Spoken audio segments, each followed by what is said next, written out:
Okay, testing, 1, 2, 3.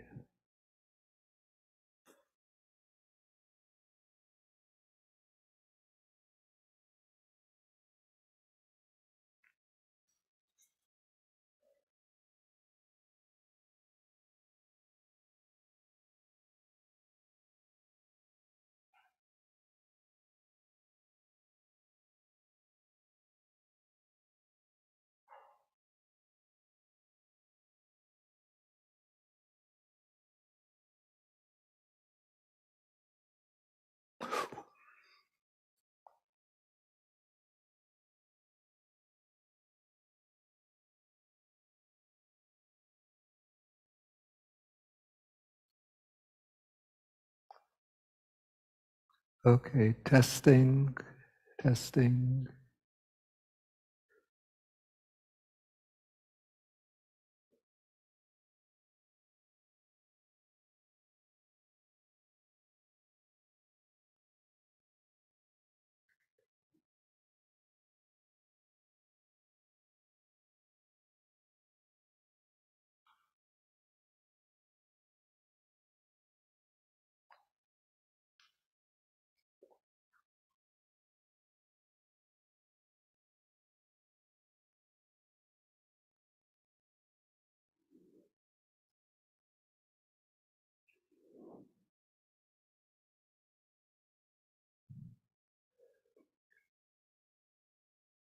Okay, so welcome back to resume our retreat on the 4 protective meditations. And before we come into the next session of practice, I thought we could take some more questions. This time, since in the morning I gave priority to the people who are present physically in the meditation hall. So let's say if anybody who has been participating online, if you have questions about this method of practice, then the way you can make yourself visible is by, let us see where it is. It's probably at the bottom row of your Zoom screen. There might be a box or a menu called Reactions. You click that and then you would press the raise hand gesture, or you might even have the raise hand on the bottom line itself.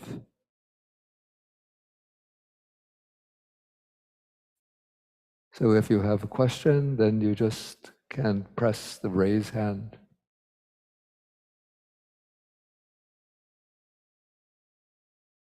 Yeah, I don't see any raised hands.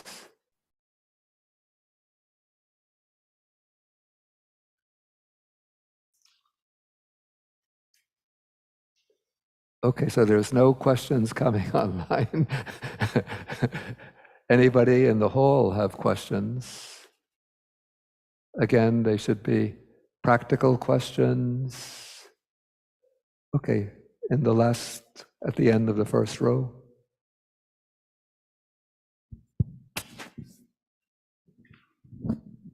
Thank you. You mentioned the repetition aspect of what we do here, and you repeat the same thing over and over a period of time. Wait, say that again. You mentioned the repetition angle of what we do here. Yeah. You gave the example of different websites, you can jump onto different things, but in this case, you got to repeat. Just curious in terms of your experience, people can get very quickly demotivated when things don't happen, right? You still have to repeat. So any thoughts in terms of how to think about the duration and how do you know that it is taking force, if I may say that?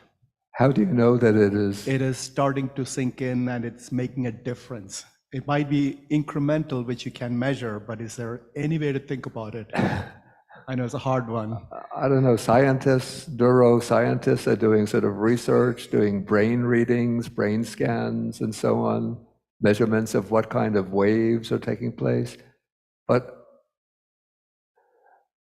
your question could actually apply to the present right here and now, like in this on this retreat, or long-term, like practicing for months and years? I would say more for the long term. In present, we are here, we're doing it, But In the long term, yeah. you just start to experience changes in the way your mind is working, the kind of feelings you're having. And this happens in different ways with different meditation subjects, different approaches to meditation. So if you're doing, say, what I would call a colorless type of meditation, like mindfulness of breathing or the Vipassana meditation, then it's one type of change takes place, maybe greater calmness, collectedness, anchoring of the mind in the present.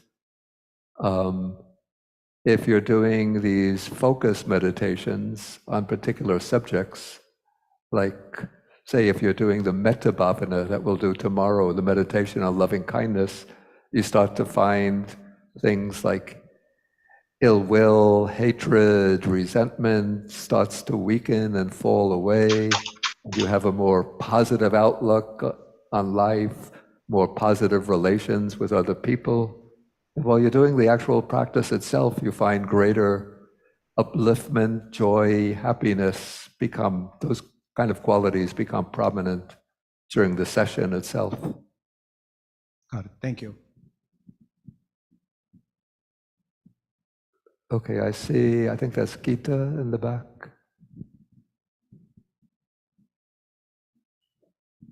Thank you, Bhante. Bhante, my question is on the Itipiso Gatha. You said that you use the chanting beads. I too have chanting beads, but I have never used the chanting beads method that you're talking about. So I just wanted some guidance on that. So if I had the chanting bead in my hand, do I pass one bead every time I say like Itipiso, then Bhagava, Arahant, and so forth? And then we can do that while we're walking? Yeah. Is that what you essentially do? If I don't have the beads with me, when you have the beads for each quality, so usually we don't count the first Bhagava, so it just goes Itipiso Bhagava, then Arahant. Got it. Sama Sambuddho, right. Vijja Charana Sampanno. So each designation, one bead. And can we also do that in our sitting meditation? In our sitting down, and also I suggest walking is better? I know some people do the beads when doing the sitting meditation too, but my preference is not to use the beads when sitting, but just to keep the hands still. Okay, because I've never tried walking meditation with the beads.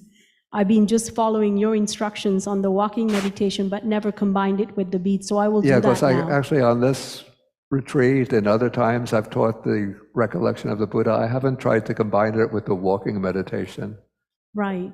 In fact, on this retreat, I say during the walk, I say not to use beads on this retreat. If you want to do the at home recollection of the Buddha when doing the walking meditation, keep it simple, just down to a few qualities, not trying to do all 9. Otherwise, it can throw you off. It can throw you off. You're trying to, where was the last quality that I mentioned? Should I coordinate that with my steps and so on? Okay. Yeah. So I think it's best when doing the walking meditation just to keep it very simple, just mindfulness of each step. Okay. Rather than qualities of the Buddha. Okay. So don't use the Itipiso Gatha then. Don't recite the Itipiso chanting while we're doing the beads then and walking? Yeah, just when doing the walking meditation, just do walking. Mindfulness of walking. Okay, thank you, Bhante. Yeah, the way one of my teachers taught me to do the recollection of the Buddha, he told you go from Arahang to Bhagava, then you go backwards from Bhagava to Arahang, then the next round you go Itipiso Bhagava, Sama Sambuddho, then from Sama Sambuddho, then you end with Arahang, then you go back from Arahang to Sama Sambuddho, then the next time you start with Vijja Charana Sampanno, then you end with Arahang Sama Sambuddho. But it becomes so confusing that you're not thinking about the qualities of the Buddha anymore, but you're just wondering, where am I in my recitation? So I always like to keep it as simple and direct as possible. Okay, I see somebody. Yeah, could you shed some light the time of origin of the first types of protective meditation? The I learned origin of the the particular protective meditation, the recollection of Buddha. I the learned that- origin of the protective meditations. Yes, yes. I think I mentioned this on the yesterday evening, that the 4 protective meditations themselves are all taken from the canonical texts, from the Pali Suttas, but the particular grouping of them, the selection of those meditation subjects and their organization, collecting them together into the group called the 4 protective meditations, it comes sometime during maybe the late commentarial period. I don't know, maybe 7th century, 6th century, 7th century. Yeah, but the meditations themselves are all canonical. Thank you. Bante, Oh, yeah. I have a question.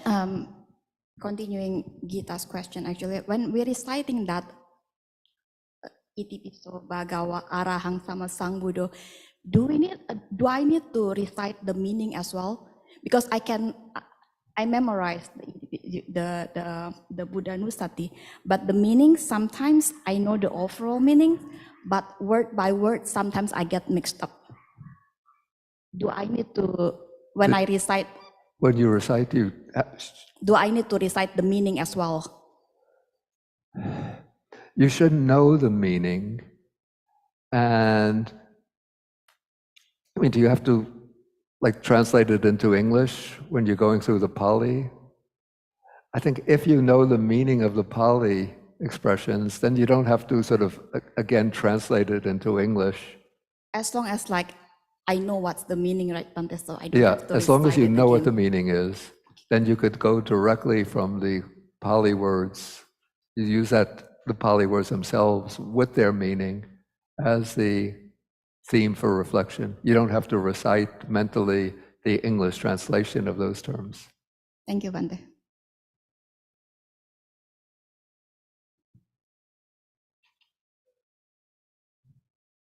Yeah, in fact, what I say is that as we go along, so each time I start, when I introduce the cycle of terms, you see I sort of spell out the meaning with the thought that probably for a number of people here, this is the first introduction to this practice.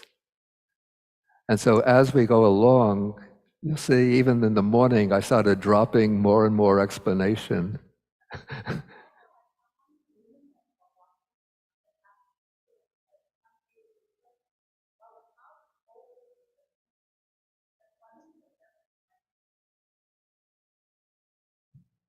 Yeah, as long as you have a sense of the meaning, you don't have to formulate the English terms. But just you don't keep it mechanical. It shouldn't be just mechanical recitation. But you should, when bringing to mind the Pali terms, you know the meaning, sort of you taste the flavor of the meaning. Okay, so we have a question online. Unmute. Okay, please, Kim. Thank you, Bante. I find when I'm doing this practice that it has, in addition to connecting with these qualities of the Buddha, it has an aspirational feeling to it. You know, I want to awaken and have some of these qualities. So I wonder if there's what the connection is if one were, say, on the Bodhisattva path and aiming for Buddhahood. Is there a relationship there? I'm curious how to fold in this aspirational feeling. Yeah, I think maybe that kind of aspiration can arise quite naturally to embody the qualities to embody the qualities of the Buddha. Though I don't think necessarily that aspiration has to entail a full commitment to the Bodhisattva path. Though it's said in the Visuddhimagga that those, if I don't remember the exact expression, that one of the consequences of doing the Buddhanussati is that it nurtures the aspiration for Buddhahood in prospective bodhisattvas. And then, of course, in the Mahayana Buddhism, the recollection of the Buddha becomes quite an important practice, even in this form, before the recollection of the Buddha took the form of reciting the names of the Buddha, particularly the name of Amitabha Buddha.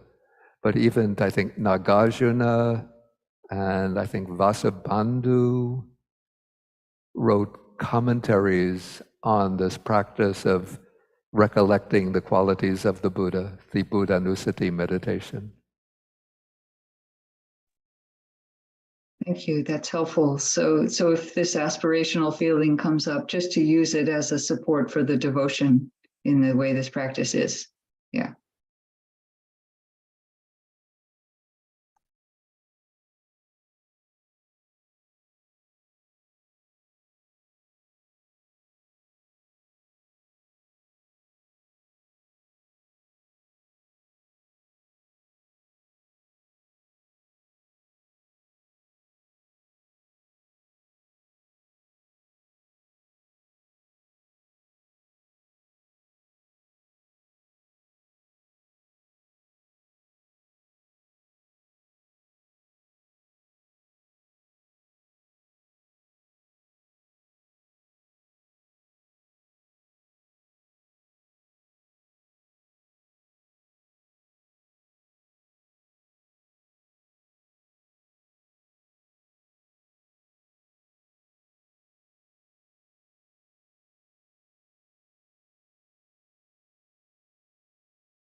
You have a talk is about the mindfulness and the focus on concentration or whatever. And I think this is abstract concept for the meditation, for example, of concentration. And then my question is how to make concentration. You know, sometimes I feel, you know, my life maybe is very super busy and Wait, slow down. okay. Go on. Oh, go on. Yeah. Okay, she was busy and the life, the pace is very fast. So suddenly I keep calm and just like last night, and we did a walking meditation, something like that. I try to keep calm and think, be quiet and walk slowly, something like that.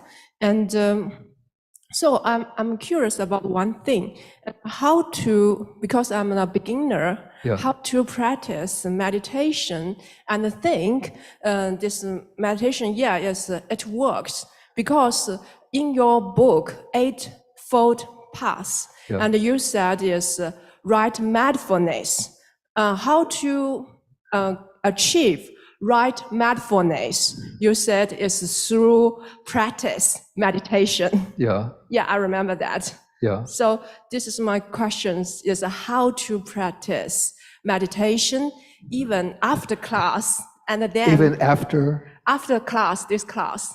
Oh, after this class? Yeah. If you find any of the methods being taught during this retreat useful, then you just take that up. What you have to do is make it a regular practice, make it part of your daily routine. It's not enough just you come to one 4-day retreat, then when it's over, then you go home and you forget all the practice that you learned.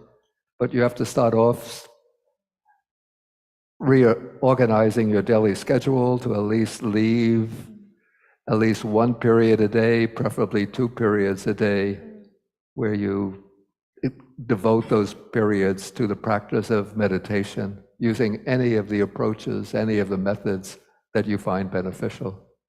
Okay, Okay, thank you. Can I understand in this way, through this class, you will introduce different methods Yeah. of meditation Yeah. to us, then we can practice, and through practice and Yeah. see what is the right approach to each body, because because we are different peoples and have a different learning style. Yeah. So for you introduce different methods to us, right? Oh, this is a far too big a question.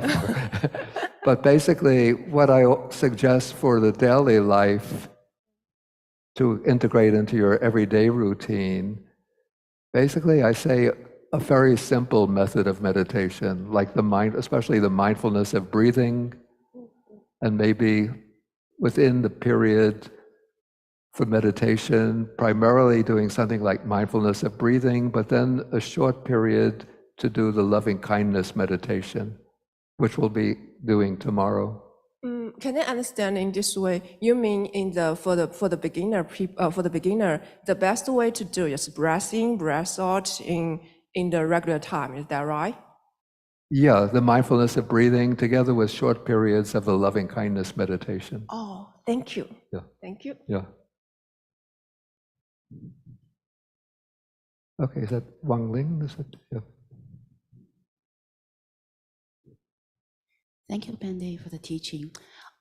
For the recollection of the Buddha, the practice, I know the focus is more on the qualities of the Buddha.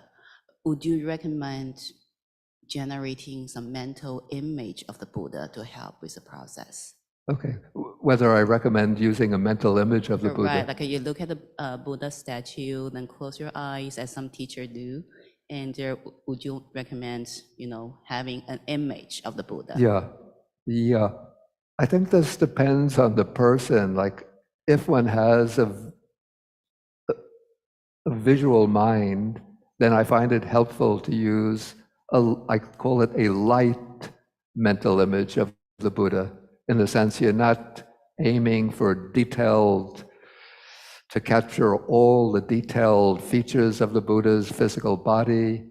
In the Tibetan tradition, they try to visualize, you're supposed to see the lump on the head, the white swirl of hair between the eyes, the ears have to be precisely the right length, all of those detailed features. I don't suggest doing it that way, but just find an image of the Buddha that you like, either a picture or a statue, and you just keep it sort of lightly before the mind while doing the recollection of the Buddha. And if it falls away, it's nothing to be worried about. Because once you use that image sort of as a support for the mental recollection of the qualities of the Buddha. Yeah, so I found it helpful. Yeah, in fact, when I was in Sri Lanka, I had a picture of the Buddha, and I could almost, when I close my eyes, I almost can see it pretty precisely. Even though I don't know what's ever happened to that picture, it was left behind in Sri Lanka. Thank you, Bande. Yeah, but you don't have to do, as I said, a detailed imagination of the figure of the Buddha, but just if you find it helpful to have an impression of the presence of the Buddha, then you do that. Okay, so we will go into a sitting, and maybe let us do a couple of minutes of bending and stretching. We stand, bend, and stretch. About 2 minutes. 2 minutes.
Okay, we will be now resuming the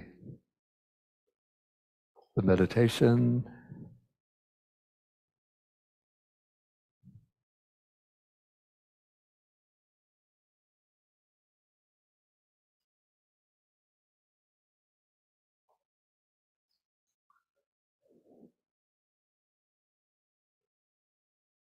Yeah, and if you feel like pain in the legs during the practice, you can readjust the posture. And even if you want, you could like stand up for a minute or two if you do it quietly without disturbing the neighbor. Okay, so let us take our sitting position.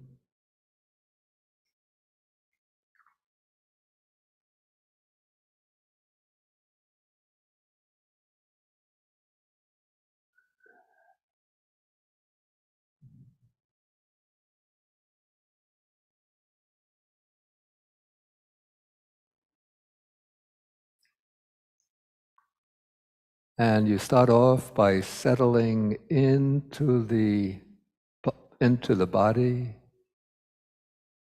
the felt sense of the body.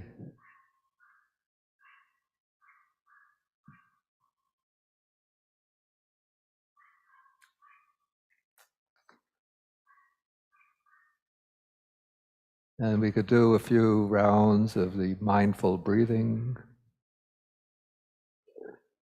to settle the mind.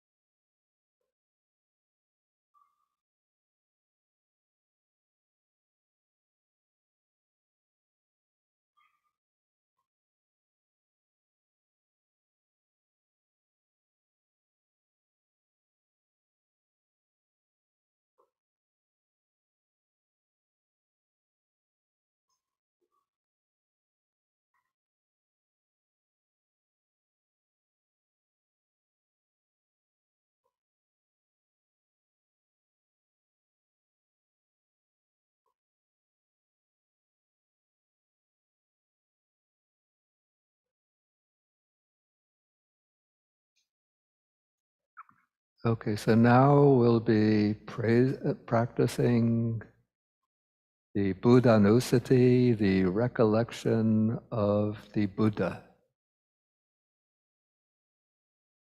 calling to mind the gunas or the excellent qualities of the Buddha.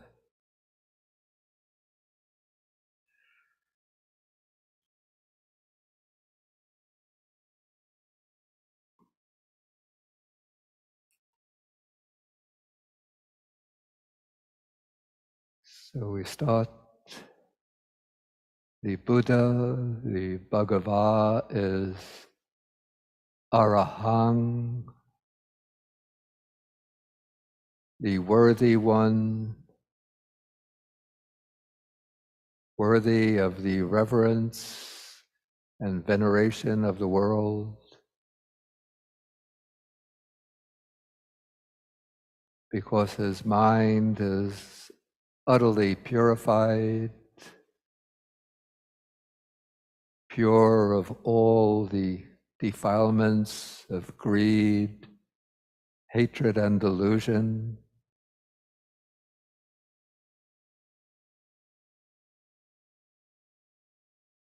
And the dozens of other defilements.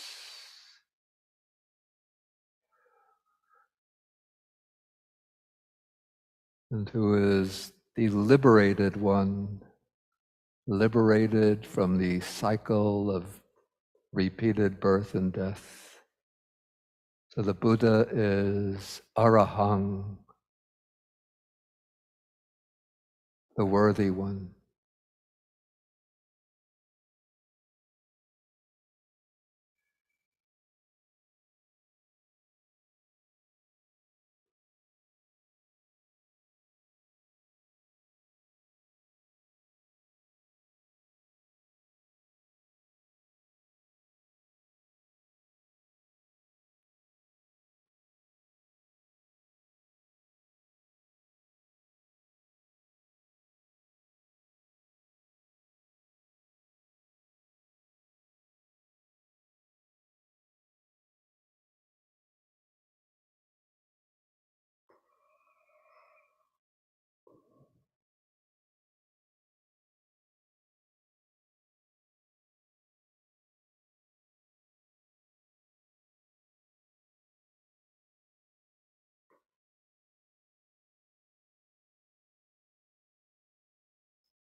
Buddha is Samma Sambuddho, the completely enlightened one,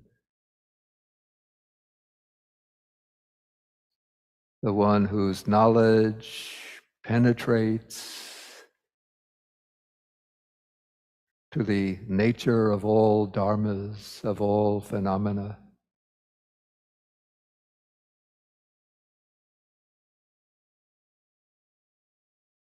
So Samma Sambuddho.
Buddha is Vijja Charana Sampanno, the one who is accomplished in clear knowledge and excellent conduct.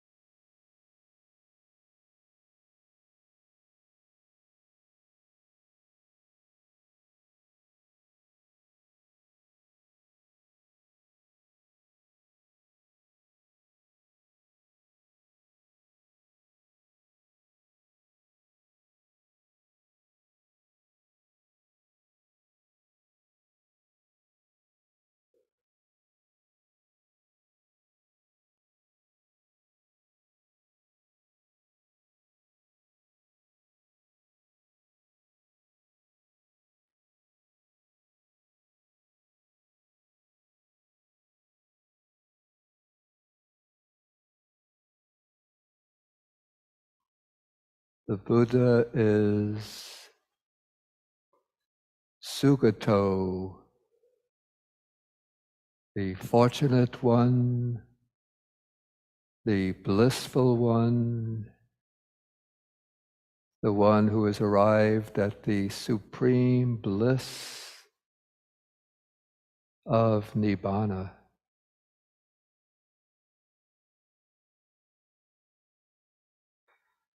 Sugato.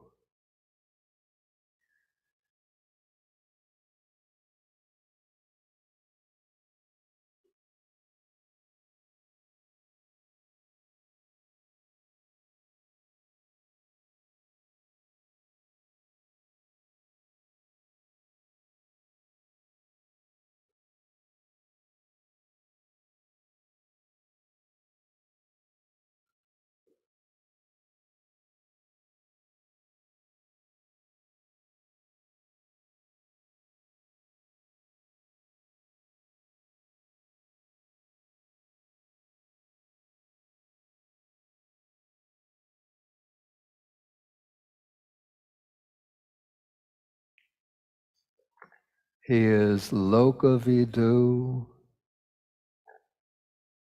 knower of the world,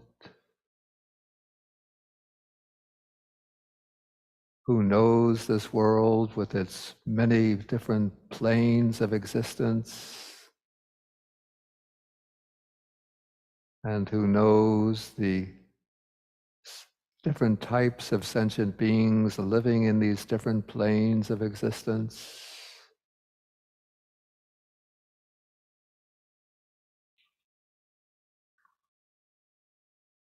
and knower of the world, and that he knows the world of the hearts and the minds of sentient beings.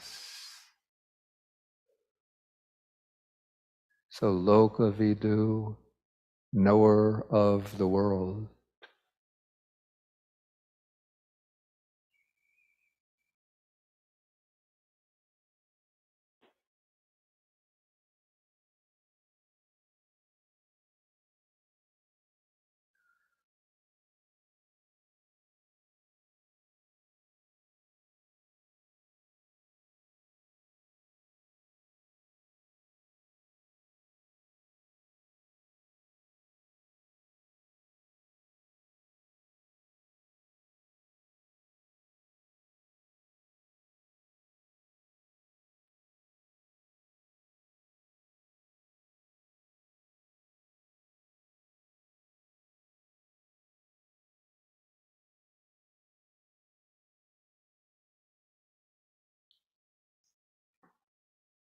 He is Anuttaro Purisa Dhammasarati, the unsurpassed trainer of persons to be tamed.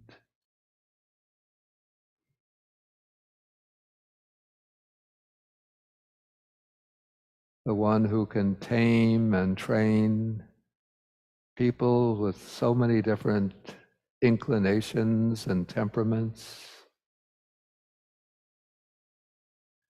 Even the most difficult, troublesome, even violent people.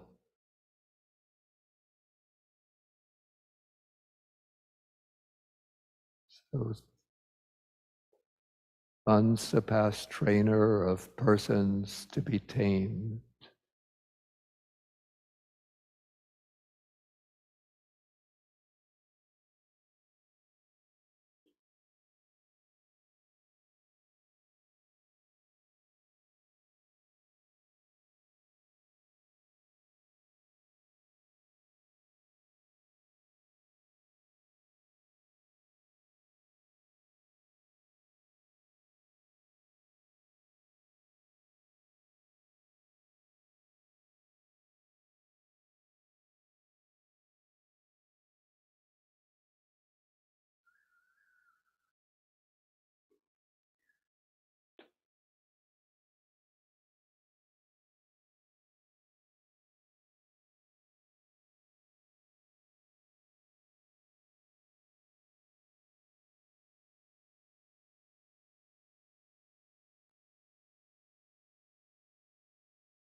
He is Satta Deva Manusanang,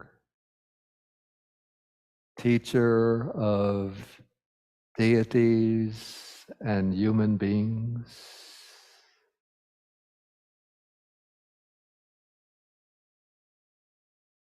Who guides deities and human beings, teaching them what is harmful, what is beneficial, and thereby guides us to the ultimate good. Teacher of devas and human beings.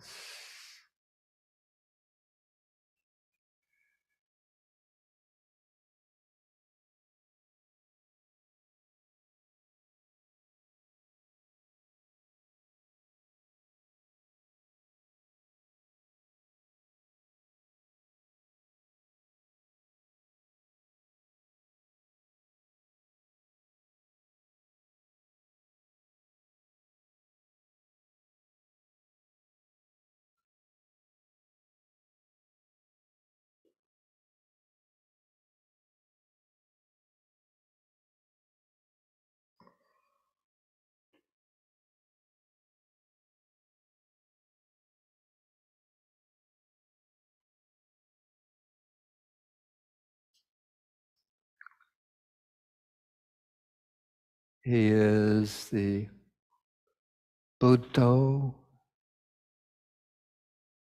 the Buddha, the enlightened one, the awakened one,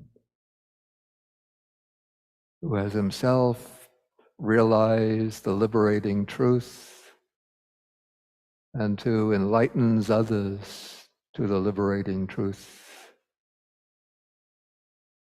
So Buddha, the enlightened one.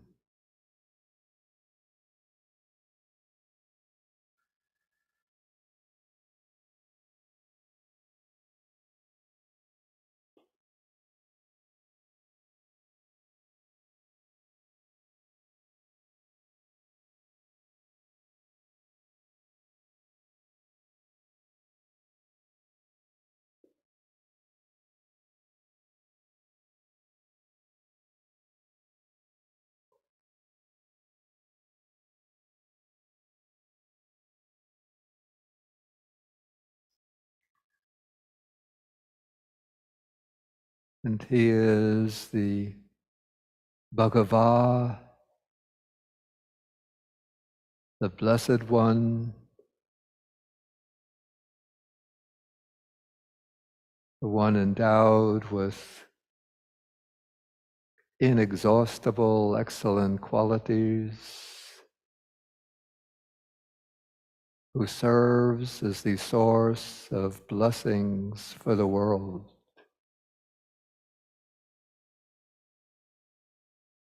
All arising from his great compassion. So Bhagava.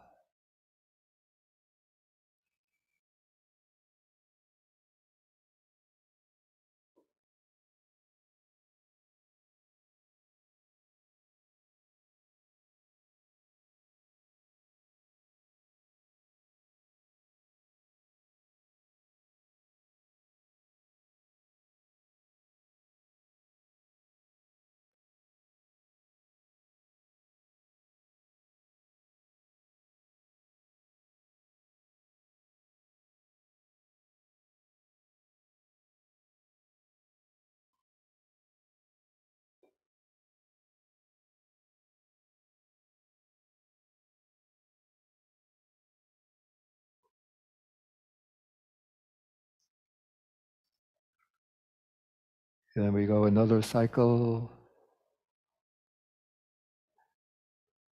The Buddha is Arahang,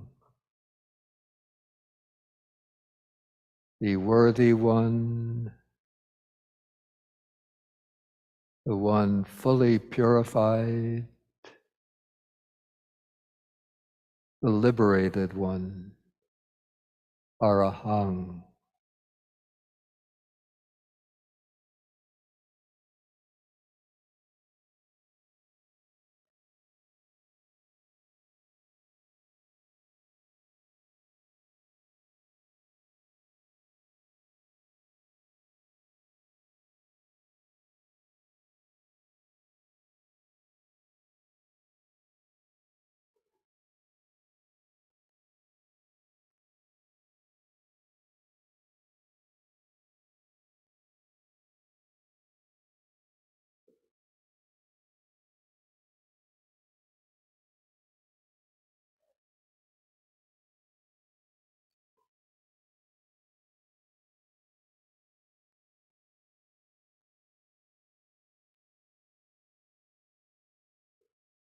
He is Samma Sambuddho, the perfectly, fully enlightened one.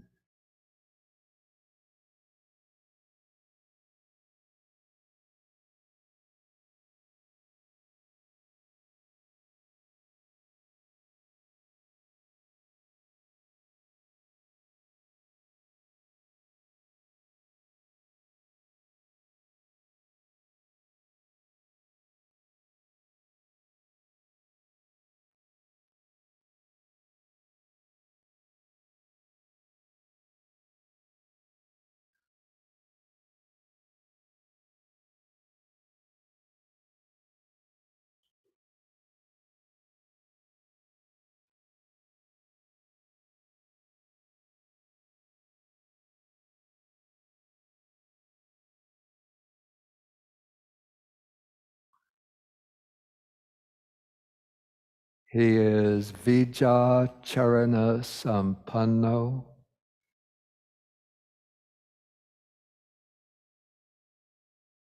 One accomplished in clear knowledge and excellent conduct.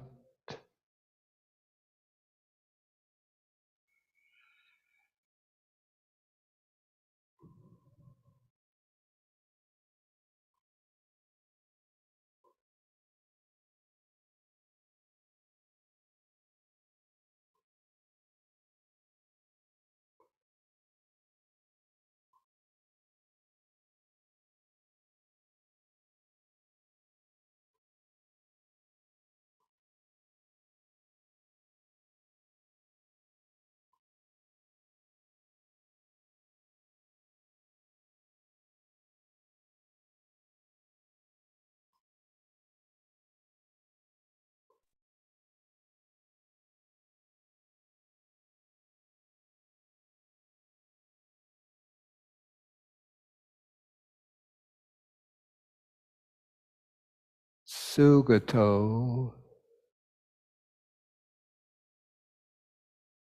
the fortunate one,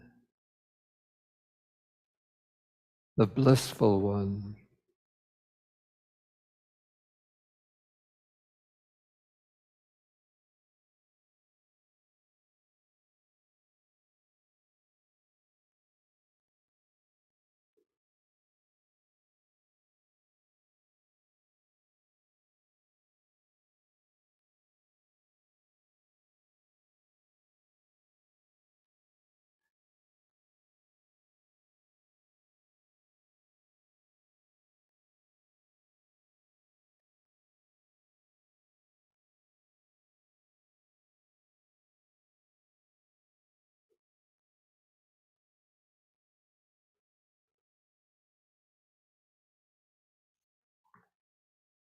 He is Lokavidu,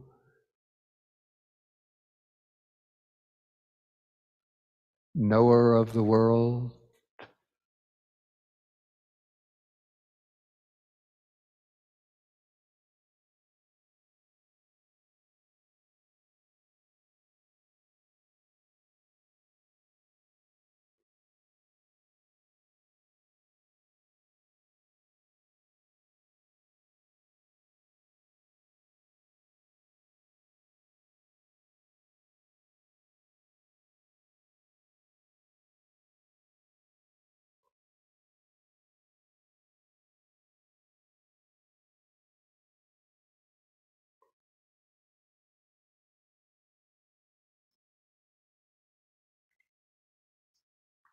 Anuttaro Purisa Dhammasarati, unsurpassed trainer of persons to be tamed.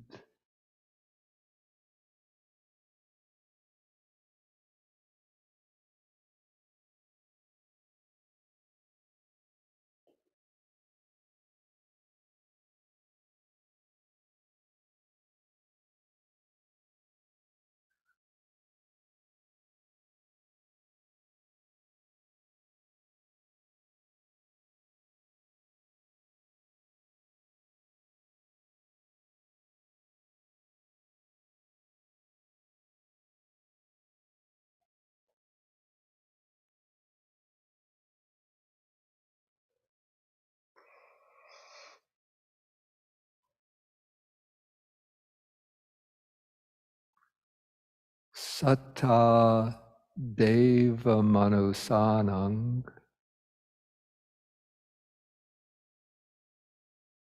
the teacher of devas and human beings.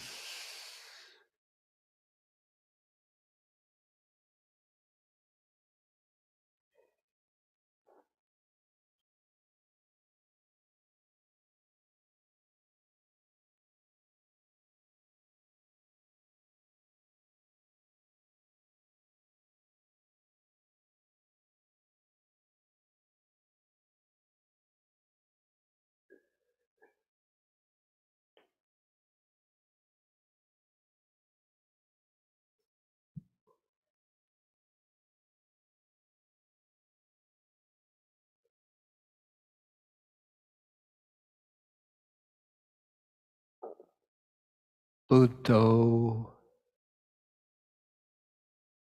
the enlightened one, the awakened one,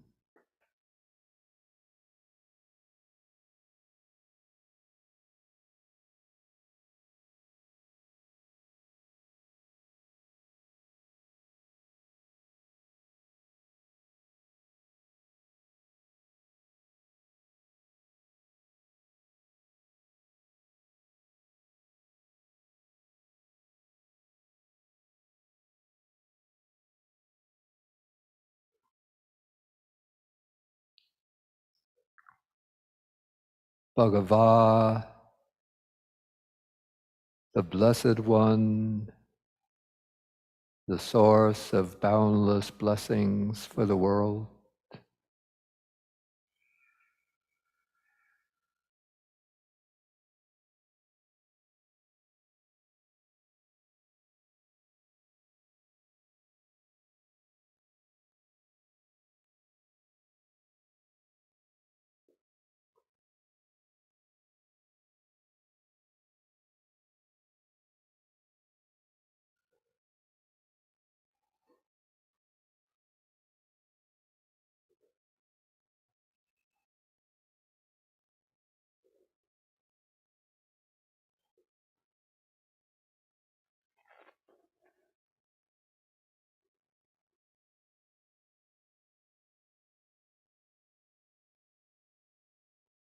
Okay, another cycle. And remember when we're going through the designations to let there arise in the heart admiration, appreciation, veneration, devotion, the sense of trust, the sense of refuge.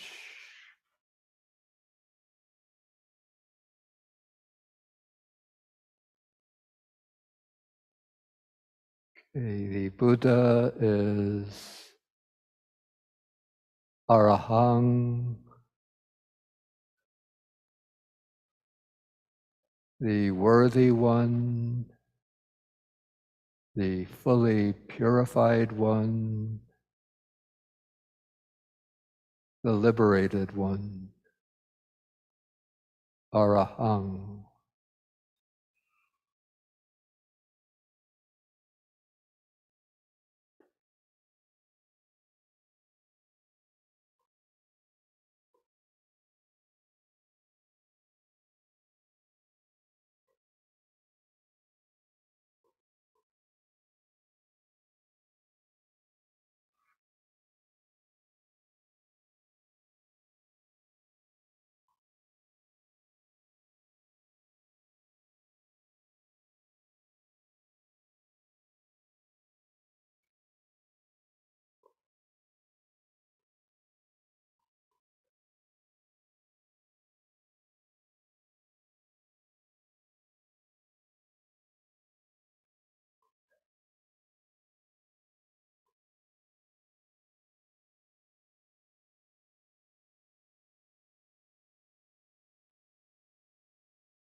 Is Samma Sambuddho, the perfectly, fully enlightened one.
He is Vija Charana Sampanno, one accomplished in clear knowledge and excellent conduct.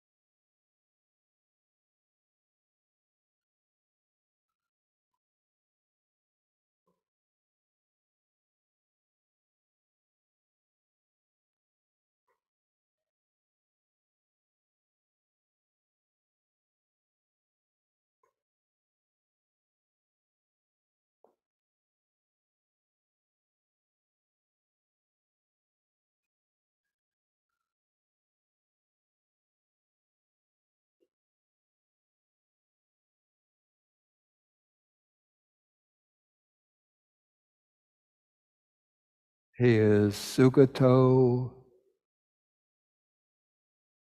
the fortunate one, the blissful one.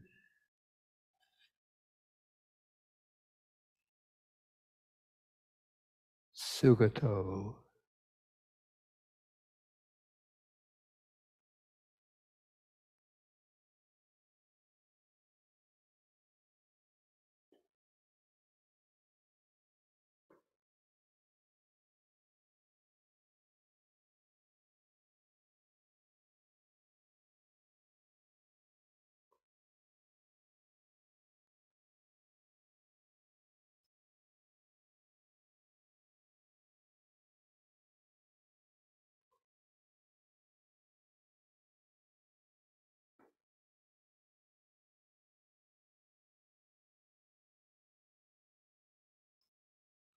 Lokavidu, knower of the world.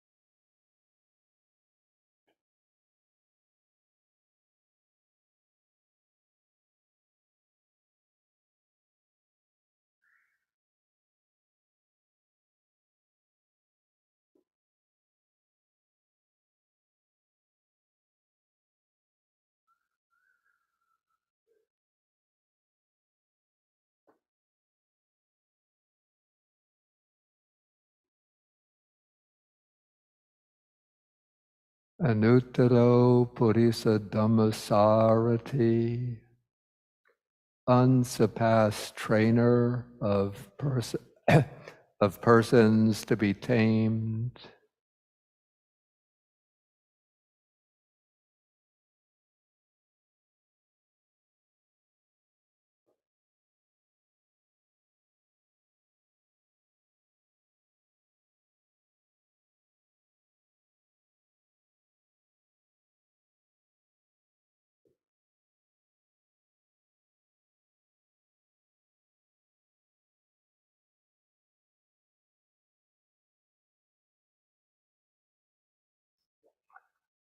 Satta Deva Manusanang, the teacher of the devas and human beings.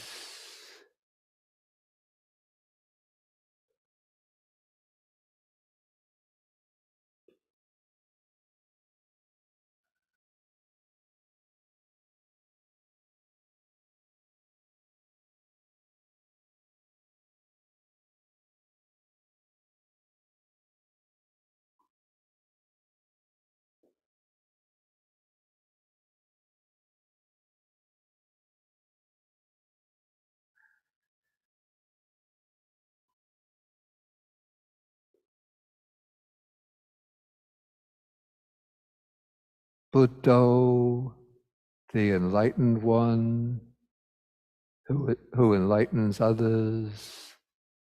the awakened one who awakens others, Buddho.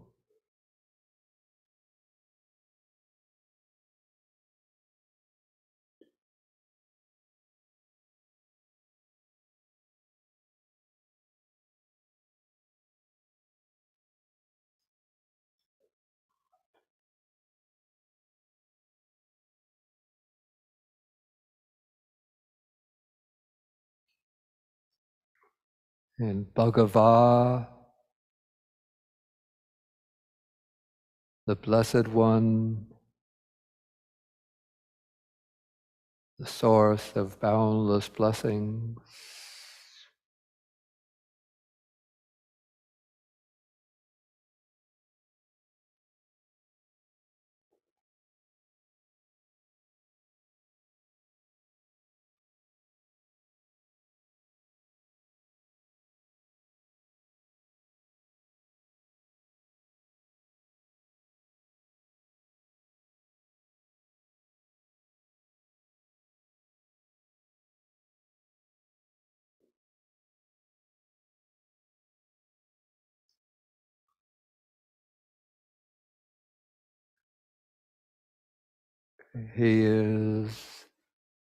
The Buddha is Arahang, the worthy one, purified and liberated.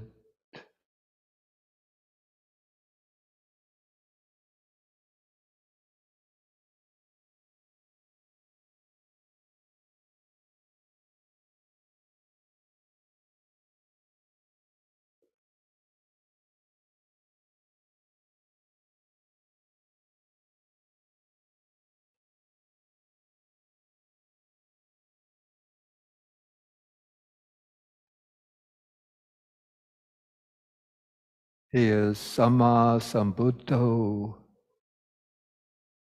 the perfectly and fully enlightened one.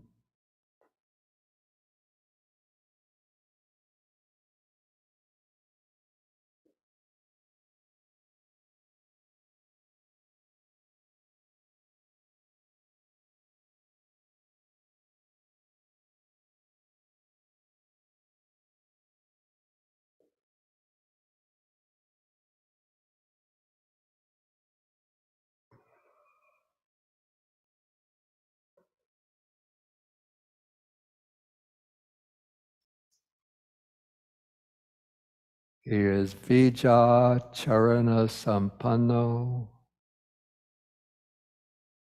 one accomplished in clear knowledge and excellent conduct.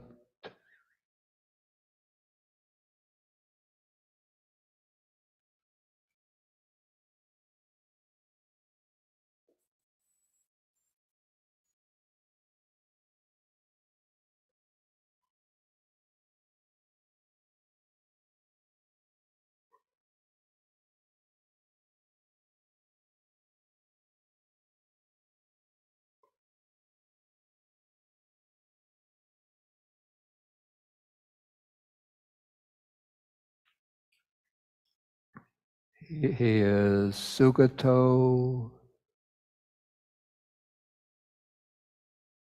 the fortunate one, the blissful one.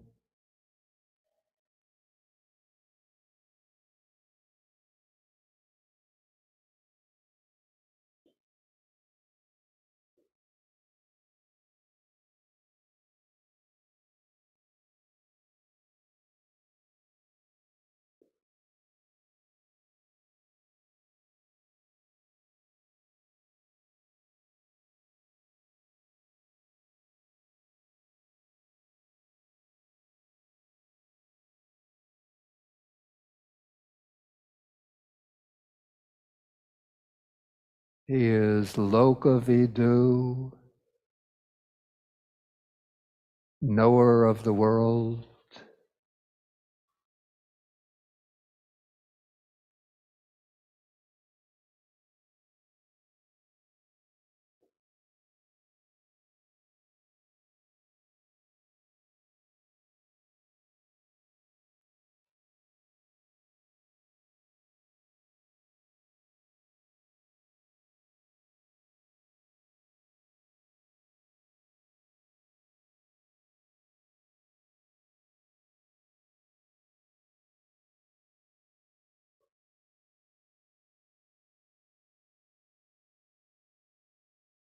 Anuttaro Purisa Dhammasarati,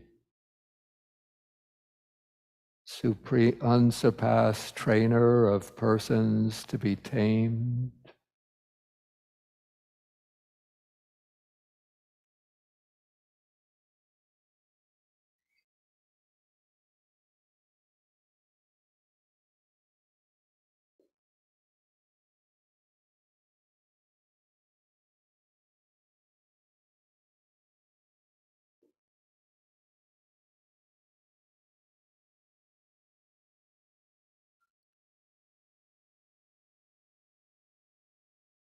Satta Deva Manusanang, the teacher of the devas and human beings.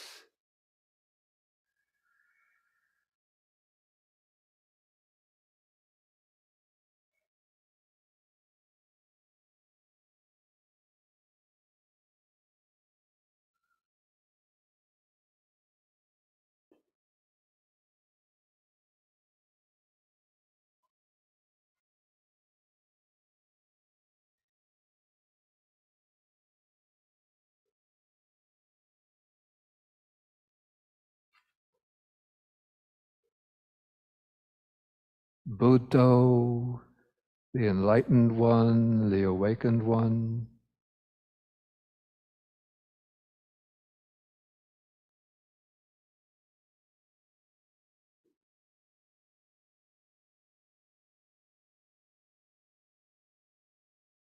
And Bhagava, the Blessed One, and source of blessings for the world.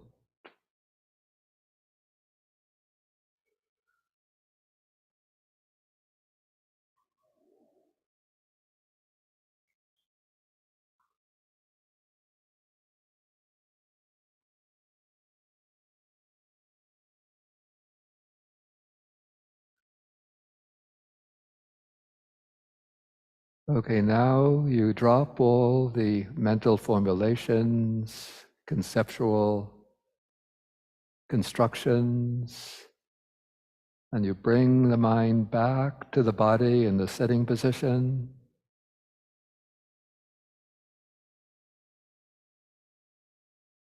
Simply mindful of sitting,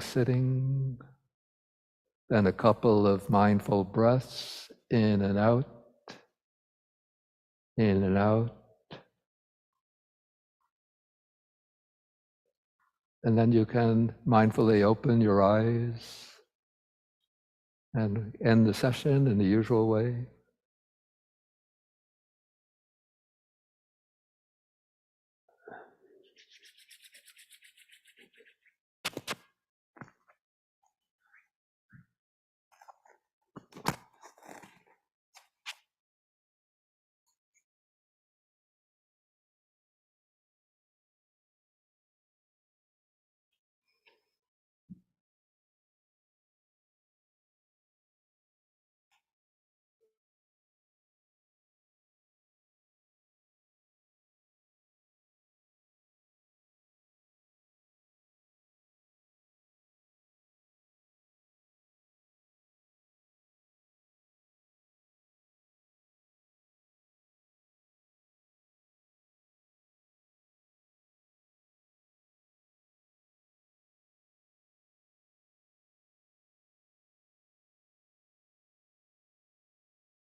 Testing, 1, 2, 3.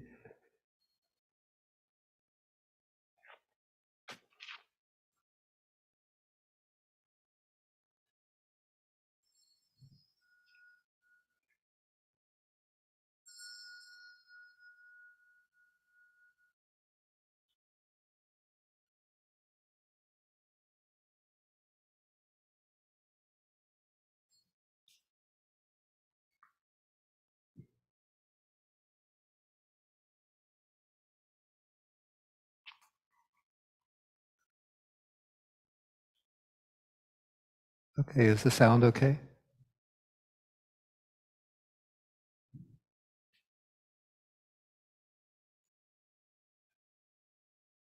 Okay, it just occurred to me while while I was doing the walking meditation to look. There's a section in the Visuddhimagga, the path of purification, at the end of the explanation of the Buddhanussati meditation. It speaks about the benefits of practicing recollection of the Buddha. It describes this in terms of the bhikkhu or the monk, but it's really applicable to any practitioner. So I'll just use the practitioner.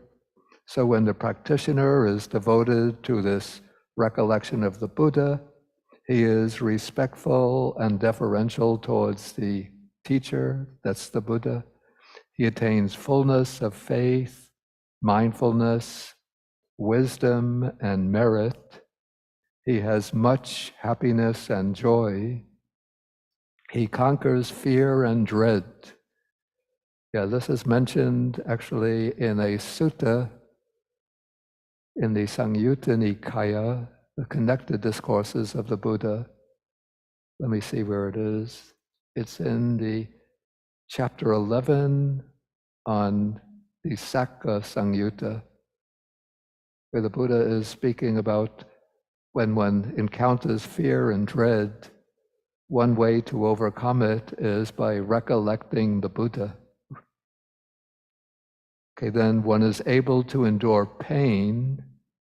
One comes to feel as if you are living in the presence of the Buddha.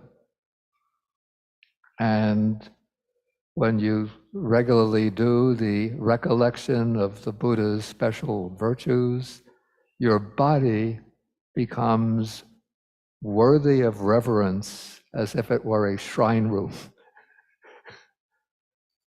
Then your mind tends towards the plane of the Buddhas. And when you encounter an opportunity for transgression, then you have the sense of hiri and ottappa, moral shame and moral dread, as if you were face to face with the teacher, with the Buddha. And if you penetrate no higher, at least you are heading for a happy destiny, a happy rebirth. So those are some of the benefits of recollection of the Buddha, of the mundane benefits. And of course, recollection of the Buddha also forms the basis for, the Visuddhimagga says, it becomes a basis for attaining samadhi, and even the jhana factors can emerge through the recollection of the Buddha. So it said that it doesn't lead to full jhana itself, but the factors that conduce to jhana can arise through recollection of the Buddha.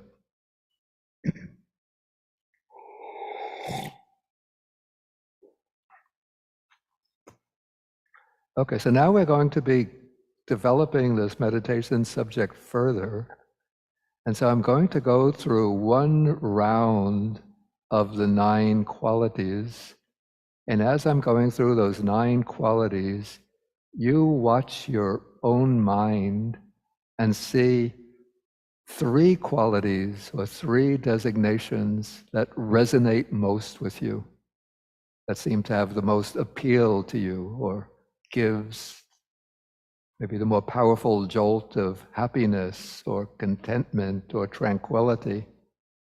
And then after I go through the 9, then we're going to be doing a silent meditation, and you're just going to be turning over those 3 qualities or 3 designations the ones that you choose.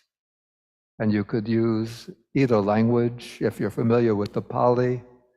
Of course, as I said, the Pali has this numinous sort of quality to it. Somewhat, of course, it's like a sacred language. So if you're familiar with the Pali, then just use the Pali. But if it just seems like you're thinking in a foreign language, then you can use the English renderings in whatever way. Sometimes I formulated the English rendering in different ways. You choose whichever way you prefer. And you could stay with the quality as long as you want.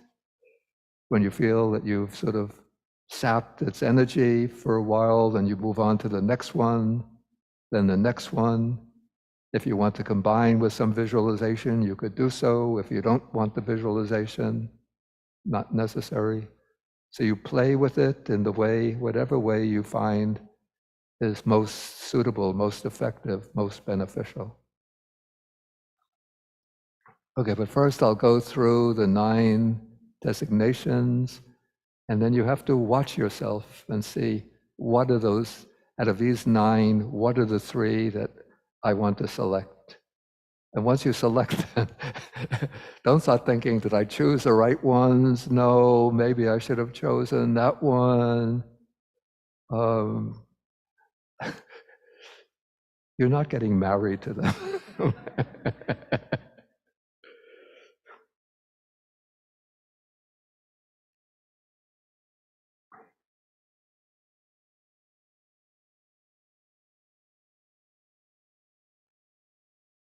Okay, so take your sitting position.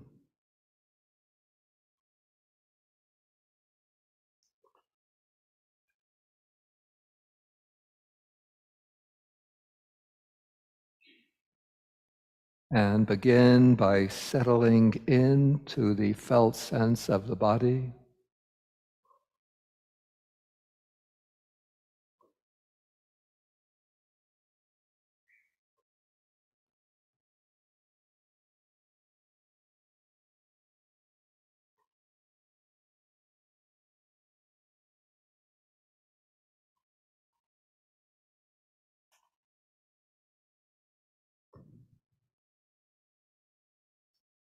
And you can do a little mindful breathing.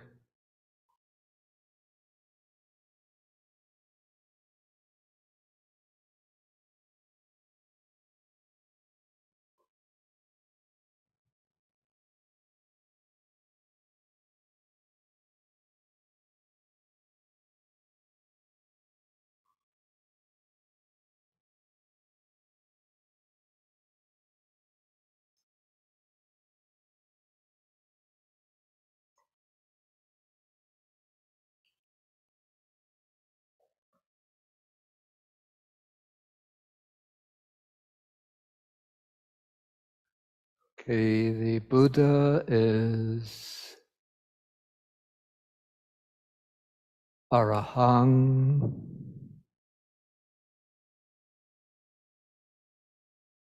the worthy one, the fully purified one, whose heart is liberated from all the defilements, greed, hatred, and delusion. The one liberated from the cycle of repeated birth and death. Arahang.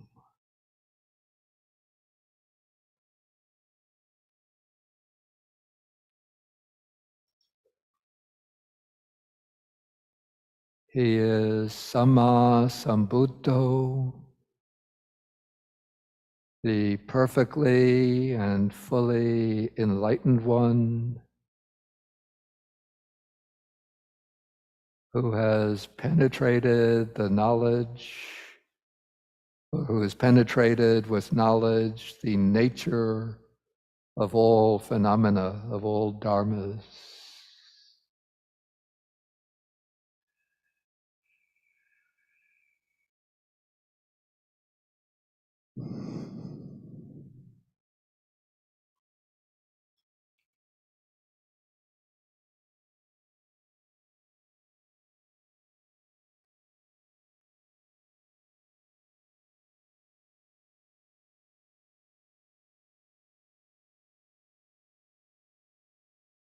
He is Vijja Charana Sampanno,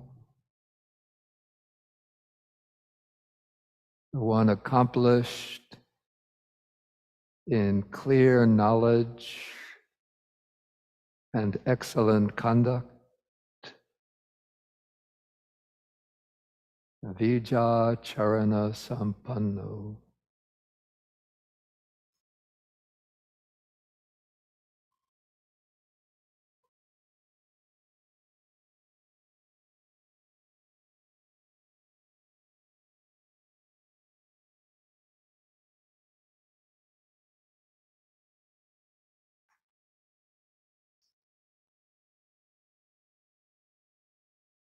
He is Sugato,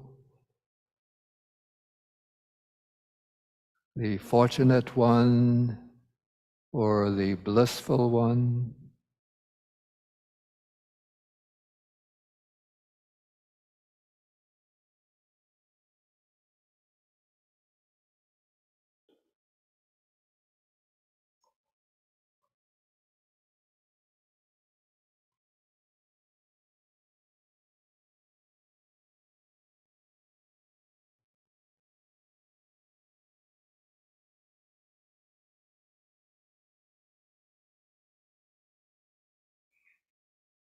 He is Lokavidu,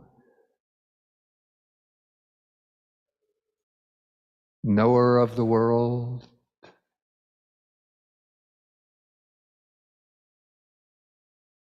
the one who knows the many planes of existence with their different classes of sentient beings, and who knows the innermost hearts and minds of sentient beings. Lokavidu.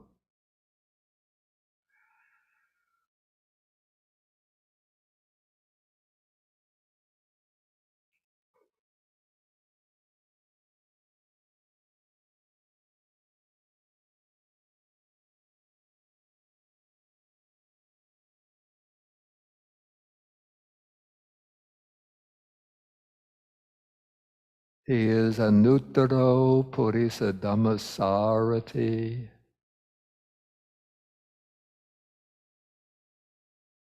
unsurpassed trainer of persons to be tamed.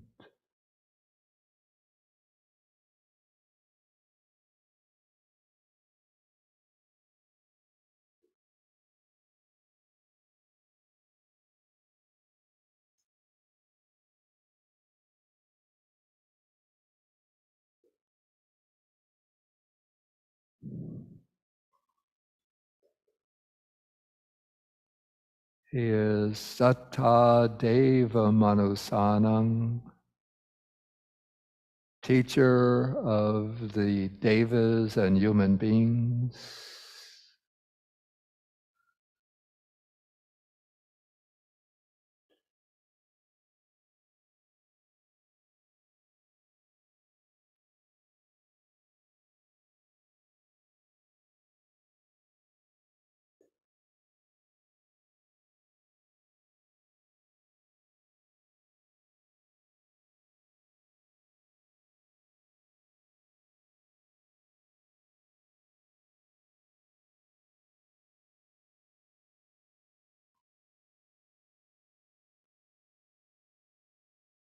He is Buddha, the enlightened one who enlightens others, the awakened one who wakes up others. Buddha.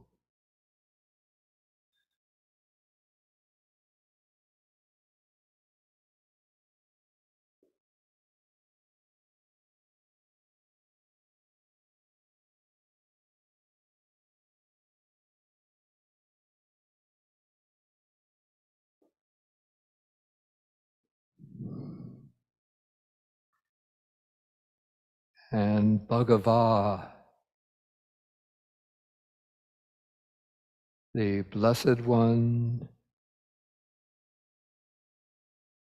the one richly endowed with inexhaustible, excellent qualities,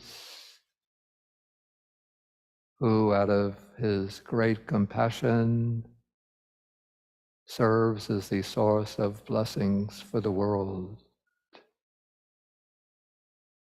Bhagavad.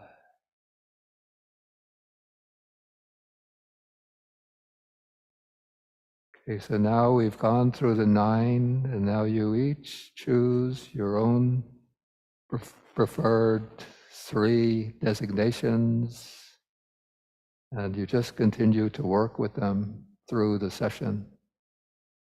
Again, aiming to generate in the heart admiration, appreciation, reverence, veneration, devotion, the sense of refuge.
Okay, now you can let go of all mental formulations and thought constructions.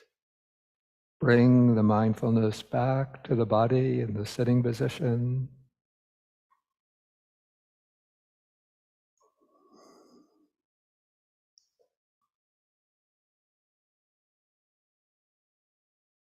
And then take a couple of deep and mindful breaths in and out, in and out, and then end the session in the usual way.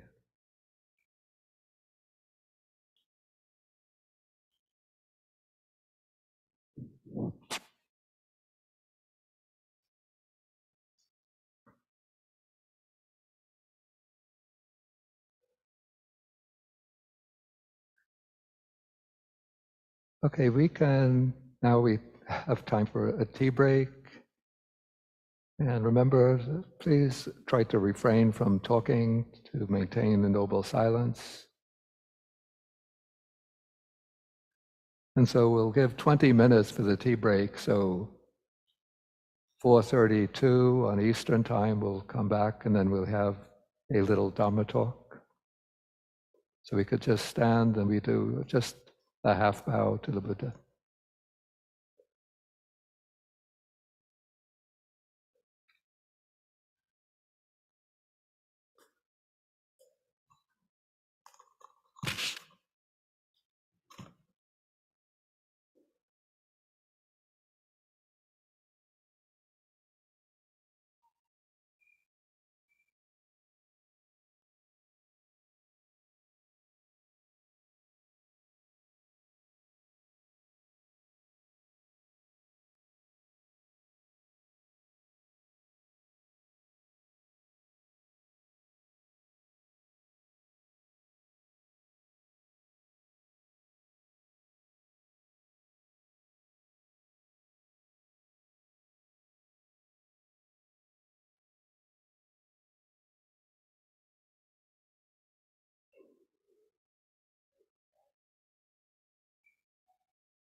Okay, so now we'll start the Dhamma talk. I'll begin with the homage to the Buddha. Namo tassa bhagavato arahato samma sambuddhassa. Homage, homage to the Blessed One, the Worthy One, the fully enlightened one. That's the salutation. It's not doing the meditation on recollection of the Buddha. Okay, so the subject that I decided on to do the talk will be like a series of the 3 talks over these 3 full days of the retreat are on the factors of stream entry. And now there are actually, in the Pali Suttas, there are actually 2 sets that are called factors of stream entry. One are the factors that are possessed by a stream enterer. And first, maybe I have to explain what is a stream enterer. Is this being recorded? Okay. Okay, so in the early Buddhism, there are 4 stages of realization, 4 stages of attainment, culminating in the final stage. The final stage is that of the Arahat, the one like the Buddha who has eradicated all defilements and attained liberation from the cycle of repeated existence. So the Arahat is the liberated one. And there are 3 preliminary stages leading up to the attainment of Arhatship. And each of these stages is marked by the eradication or weakening of certain defilements of the mind, which are called fetters or bonds, the things that bind us to the wheel of birth and death, and the corresponding reduction in the number of rebirths. So starting the lowest grade of stream enterer has 7 more rebirths, either in the human realm or in the celestial realms. No more rebirths in the lower realms of existence. And then, of course, the Arahat has no more rebirths, completely freed from repeated birth and death. Okay, so there are 2 sets of factors connected with the attainment of stream entry. One of the 4 factors possessed by a stream enterer. And 3 of these are quite similar in a way. They are all modes of unshakable or unwavering confidence, unwavering trust. So there's unwavering trust in the Buddha as being the fully enlightened one, unwavering trust in the Dhamma as being the liberating truth and the path to liberation, unwavering trust in the Sangha, not Sangha as monastic order or community of practitioners who practice together, but this is the Aryan Sangha, the spiritual community of those at the higher stages of realization. In other words, the Aryans, the noble ones. So those 3 are united in the sense that the dominant factor there is confidence or trust, unwavering trust. And then the 4th factor of the stream enterer is said to be the virtues dear to the noble ones. It's a fixed definition. The virtues or good behavior dear to the noble ones. And that's usually understood to mean that the stream enterer's behavior in regard to the ethical quality is impeccable, that there are no violations of the basic ethical principles. So those are the 4 factors of the stream enterer, but those are not what I'm going to be speaking about over these few days, but the other set of 4 factors should really be called the 4 factors for stream entry.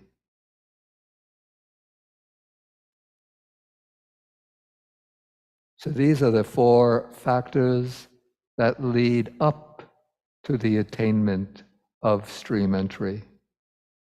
And so I've prepared these talks by grouping together, collecting a number of canonical passages that illustrate each of these points. And so we have the 4 factors for stream entry. So the Buddha says, when developed and cultivated, these lead to the realization or attainment of the fruit of stream entry.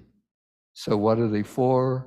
Association with good persons, can also be called true persons, hearing the good Dhamma or the true Dhamma, careful attention, and then practice in accordance with the Dhamma, practice in line with the Dhamma.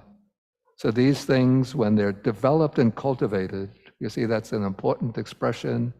You don't just occasionally acquire one or the other, but you have to methodically, patiently, persistently cultivate them until they can bring the attainment of the path and then the fruit of stream entry.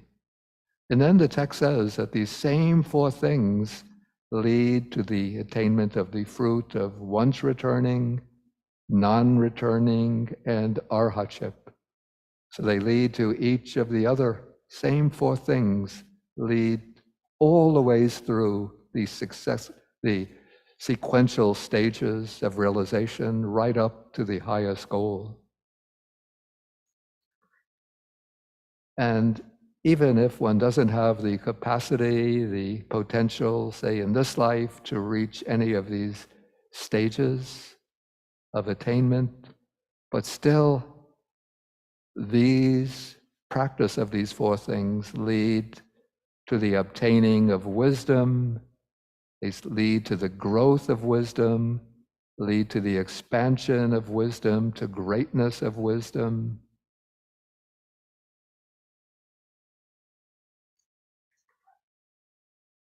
And what I found especially interesting is the last statement that I have here, maybe is the one which will be particularly relevant to us, that these 4 things are helpful to any human being. So if we want to advance in our practice and development of the Buddha's path, whether we are immediately aiming at stream entry or just at wholesome cultivation to develop from life to life, these 4 things will be extremely helpful. Even we could say that they're indispensable. And so we have the 4 things, and of these 4 things, since I only have the opportunity for 3 Dhamma talks, today I'll be joining 2 of them together, association with good persons and hearing the good Dhamma.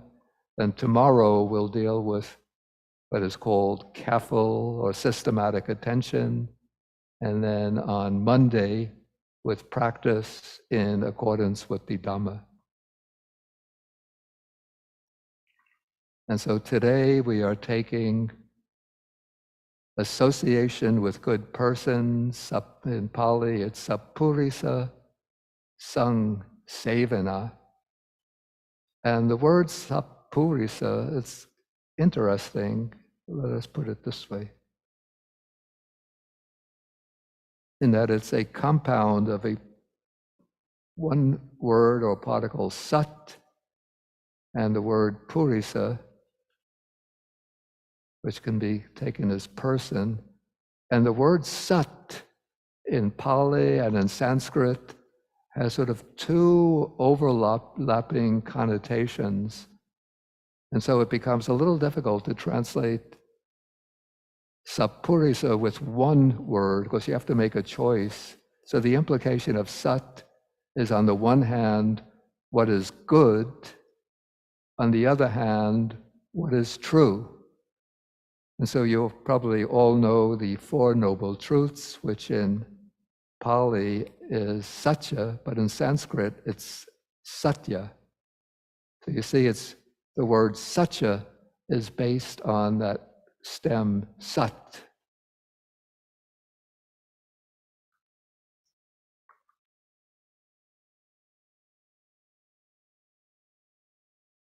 And here we have Sat joined with Purisa, so it can be a good person or a true person. Of course, you could say, in a sense, every person is true, and that as long as they are alive. But what's meant by true here is being, maybe you could say, a person of integrity, a genuine person, a honest person, a straight, upright person.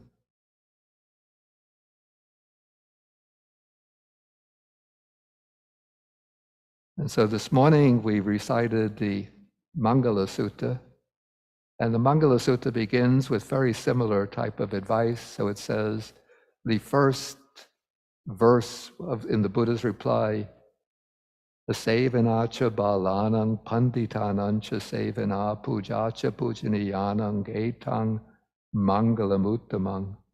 Yeah, not to associate with foolish people. So those are the ones we're ruling out. And to associate with the people who are called pandita.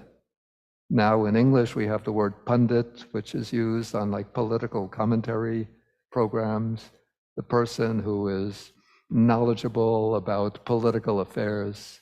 So we were speaking to a pundit about the American election, the upcoming election, and all of the pundits are saying, but that's not the original meaning of pundit in Indian culture. The pundit is a person with both learning and wisdom. And so sort of one nuance of the Sappurisa is the pandita, a wise person who is also pujaniyang, worthy of honor, worthy of veneration. And so we have the question, first we deal with the question, how do we distinguish a person as a Sappurisa, a good person, a true person? And then there's a sutta in the Majjhima Nikaya that gives us a number of criteria that mark the Sappurisa, the good, worthy, or true person. So a good person possesses good qualities, and these are some of the good qualities that they have. They have faith. Again, it's not blind faith, but it's a kind of faith grounded in reason and evidence, a sense of moral shame and moral dread, which restrains a person from wrongdoing, from moral transgressions. They are learned, energetic, mindful, and wise.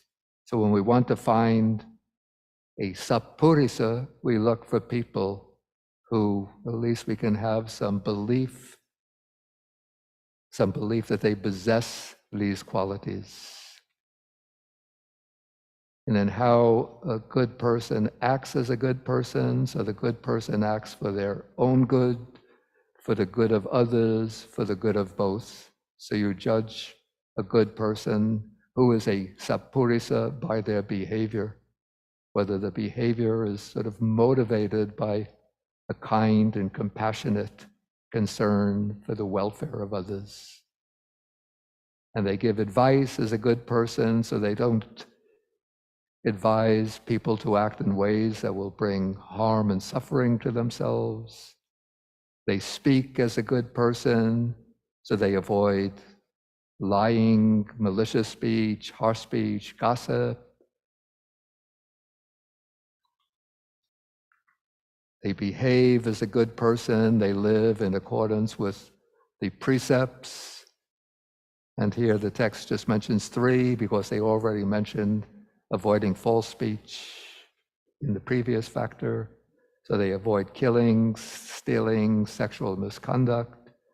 They have the views of a good person, which means at minimum, from a Buddhist point of view, that they hold the view of the operation of karma, that they have trust in the law of karma.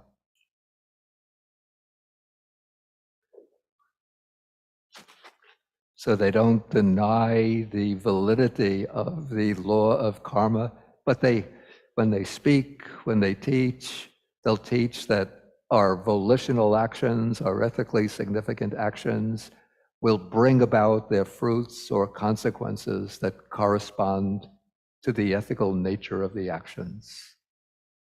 And then there are certain criteria for giving gifts as a good person. So this is the way the good person gives, not just in a casual way or in a way that makes the recipient feel insulted or offended, but they give thoughtfully, they give preferably with their own hand, they give in a respectful way, and when they want to give a gift, they don't give their old cast-off belongings, the things they don't need anymore, but they'll try to give something valuable.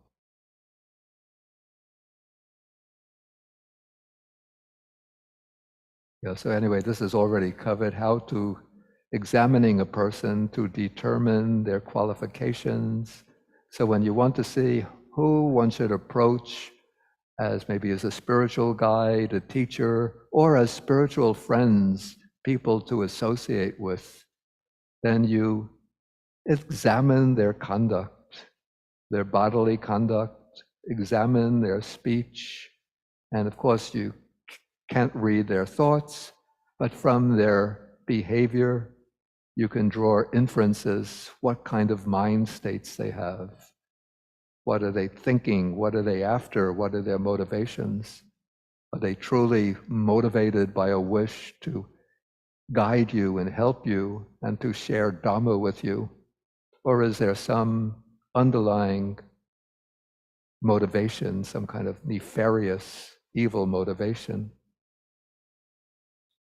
And here, this is not from a sutta, but this is my own thinking. So I listed a number of what I call red flags when you're approaching somebody in the position of a teacher. And these are becoming very common nowadays, so you really have to be careful.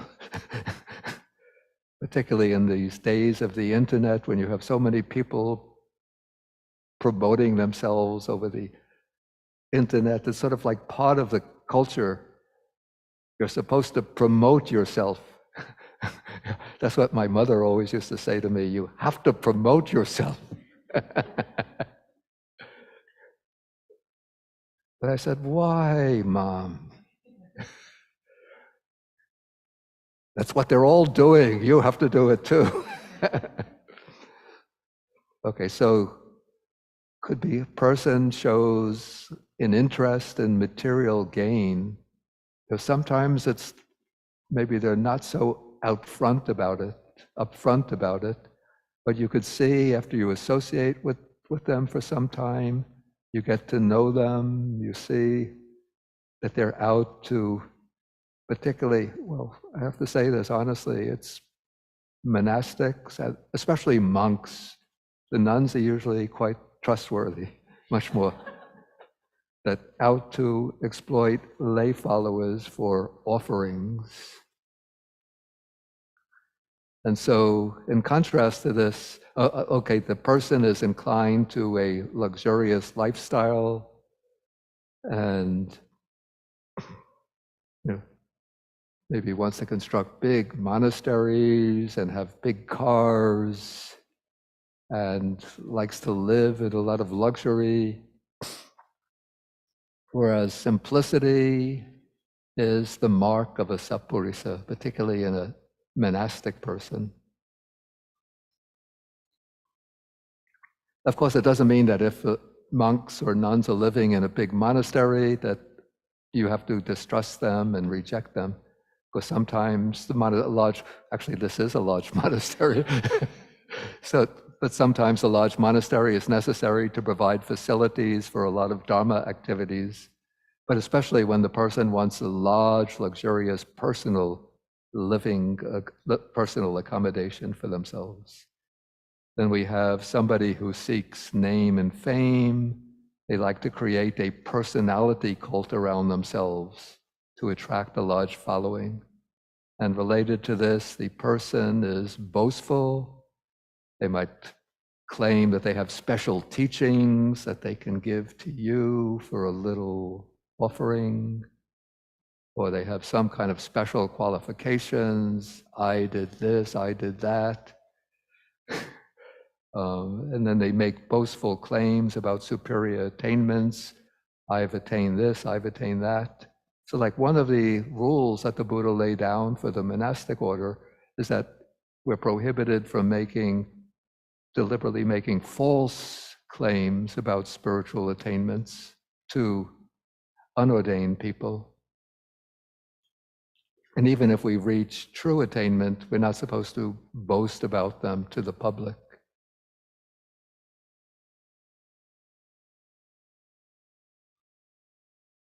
Okay, then a teacher who sharply and harshly criticizes other teachers, speaking about them with denigrating words. But sometimes it's necessary. Maybe a teacher will give honest, sincere, critical words about some other teacher. In that case, it doesn't mean that they're being a bad person, that they're untrustworthy, but it's the one who habitually does this, as though they want to knock others down in order to boost up their own status. And then this has become like probably it's through the ages, but it's become very prominent today. The person in the position of teacher who makes sexual advances to their students, and especially those who already have some reputation for sexual misconduct should be avoided. And then a teacher who demands complete subordination from his pupils, saying, you can't question me, you can't criticize me. And be especially careful of teachers who commit transgressions and then tell their students, you have to keep my behavior secret. Don't speak about it to others. If you do, you're breaking the special bond between us. And if you do this, maybe you'll be reborn in hell. Yeah, this is a problem which is especially common in the Tantric Buddhism. But probably it can be found everywhere. And so some of the positive qualities to look for, these I say are some of the core characteristics of a good and noble spiritual guide. Of course, the teacher has to have knowledge, and this is a Buddhist teacher, so one who knows the Dharma well, and their understanding accords with on the whole with the Buddhist tradition, so they can explain the core teachings clearly and accurately. And this doesn't mean that the teacher cannot develop some original interpretations, since it's the way Buddhism evolves over the centuries, is we bring out sort of different implications of the original teaching by developing different interpretations. But we have to be careful of those kind of teachers who want to sort of stand out by having some kind of idiosyncratic, eccentric interpretation and saying this alone is the true Dhamma. All of the tradition, just get rid of it. Yeah, I've heard some teachers say, the commentaries are worthless, get rid of it. Visuddhimagga is worthless, get rid of it. I mean, it doesn't mean that we have to accept everything in the commentaries or Visuddhimagga uncritically, but especially here in our Theravada tradition, we have to at least respect the core of the commentaries.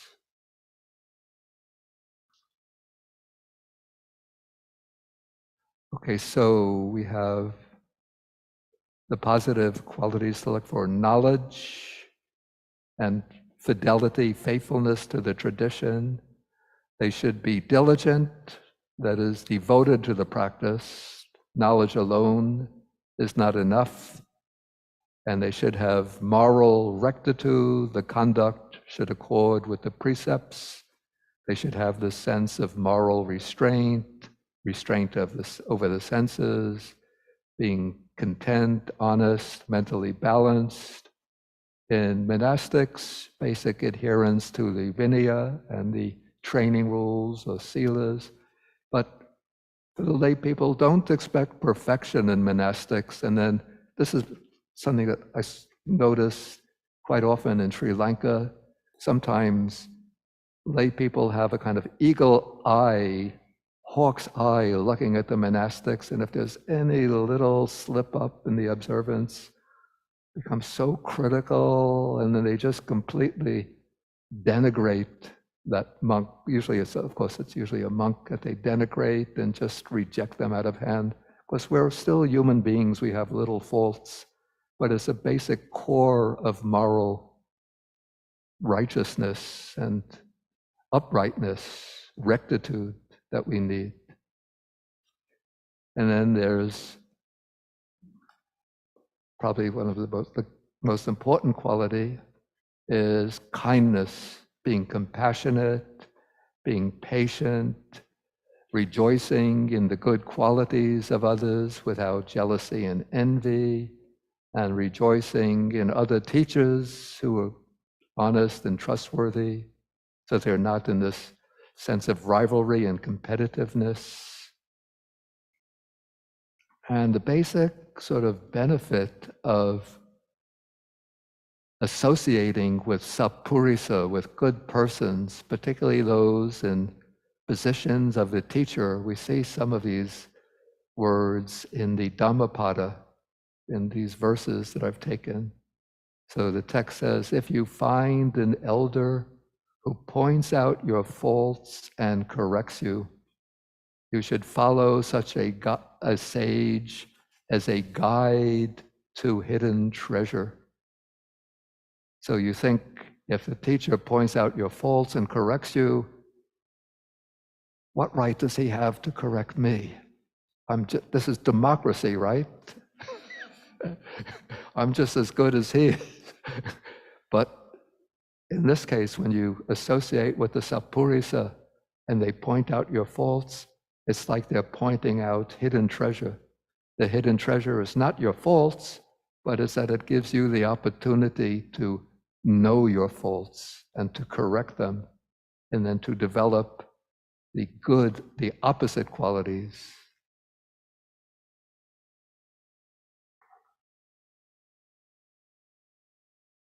And then in relation to monastics, though this also has a broader application, probably many of you have encountered this passage where the Venerable Ananda comes to the Buddha and says that so far as in my understanding, this is half of the brahmacharya, the holy life, namely good friendship. And then the Buddha says, do not say that, Ananda, do not say that. This is the entire holy life, namely good friendship. For when a monk has a good friend, or when any person has a good friend, it can be expected that they will develop and cultivate the noble eightfold path.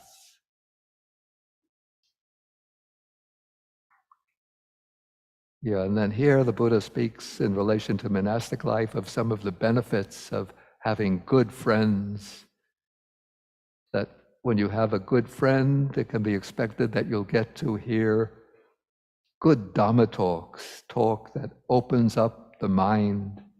And then it enumerates some of the themes, like talk on good behavior, talk on samadhi, on wisdom, on liberation, on the knowledge and vision of liberation. When you have good friends, good companions, they will encourage you to arouse energy, to strive, to be diligent in your practice, to overcome your faults, your unwholesome qualities, and to cultivate good qualities or virtues. And when you have good friends, it can be expected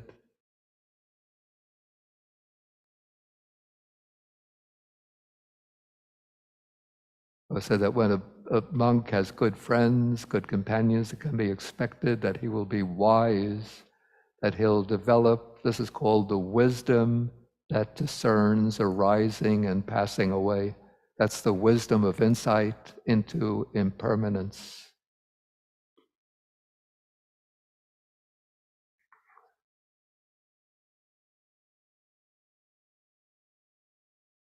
Yeah, and this is something that I found is somewhat interesting in the Vinaya, the monastic code. Okay, it says that the teacher should regard his students as his children, and the students should regard their teacher as a father, or if it's a female teacher, as a mother. And in this way, they dwell together with mutual respect, mutual concern, practicing together. And in this way, they make progress in the Dhamma and discipline. So it's not a relationship of complete subordination, where the teacher just dominates the student and the student has to unquestioningly submit to the decrees of the teacher. But it's a relationship that involves mutual respect, mutual concern. And it's even said that if the student sees the teacher going astray, committing transgressions, or adopting a wrong view, the pupil should correct the teacher.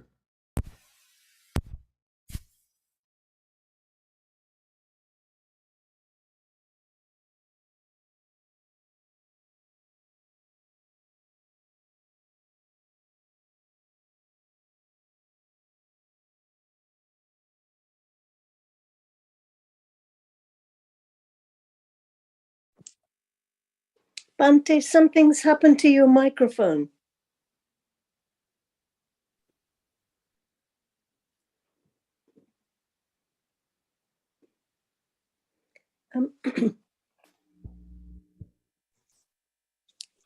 We can't hear you, Bante. Yes, we can't hear you. Something's happened to your microphone.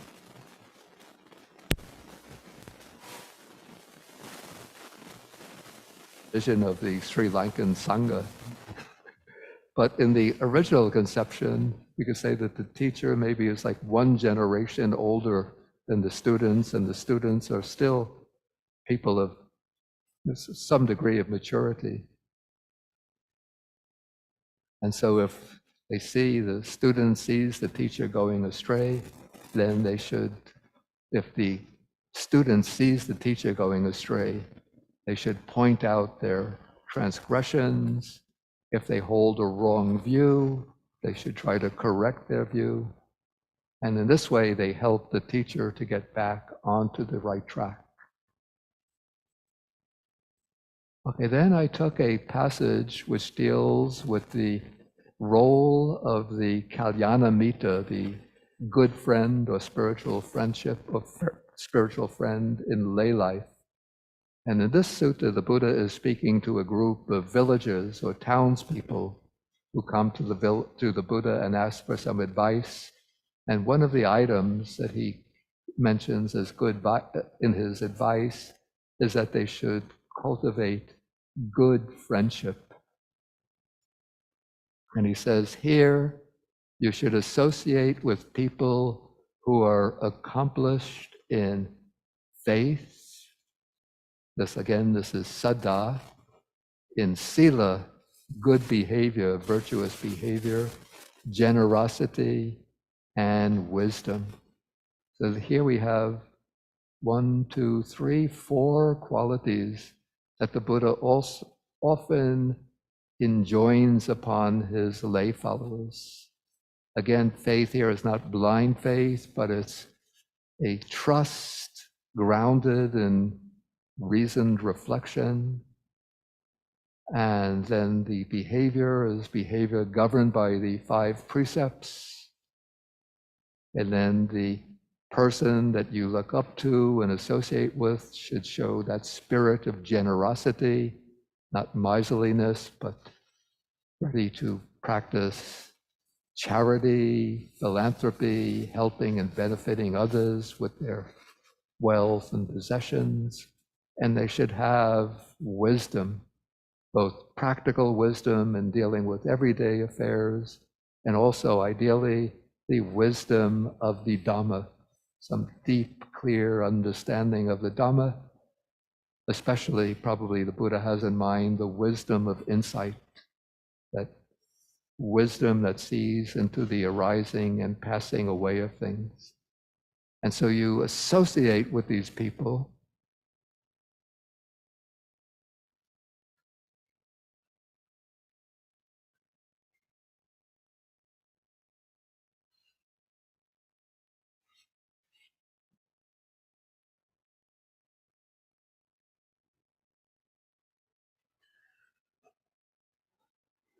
Testing 1, 2.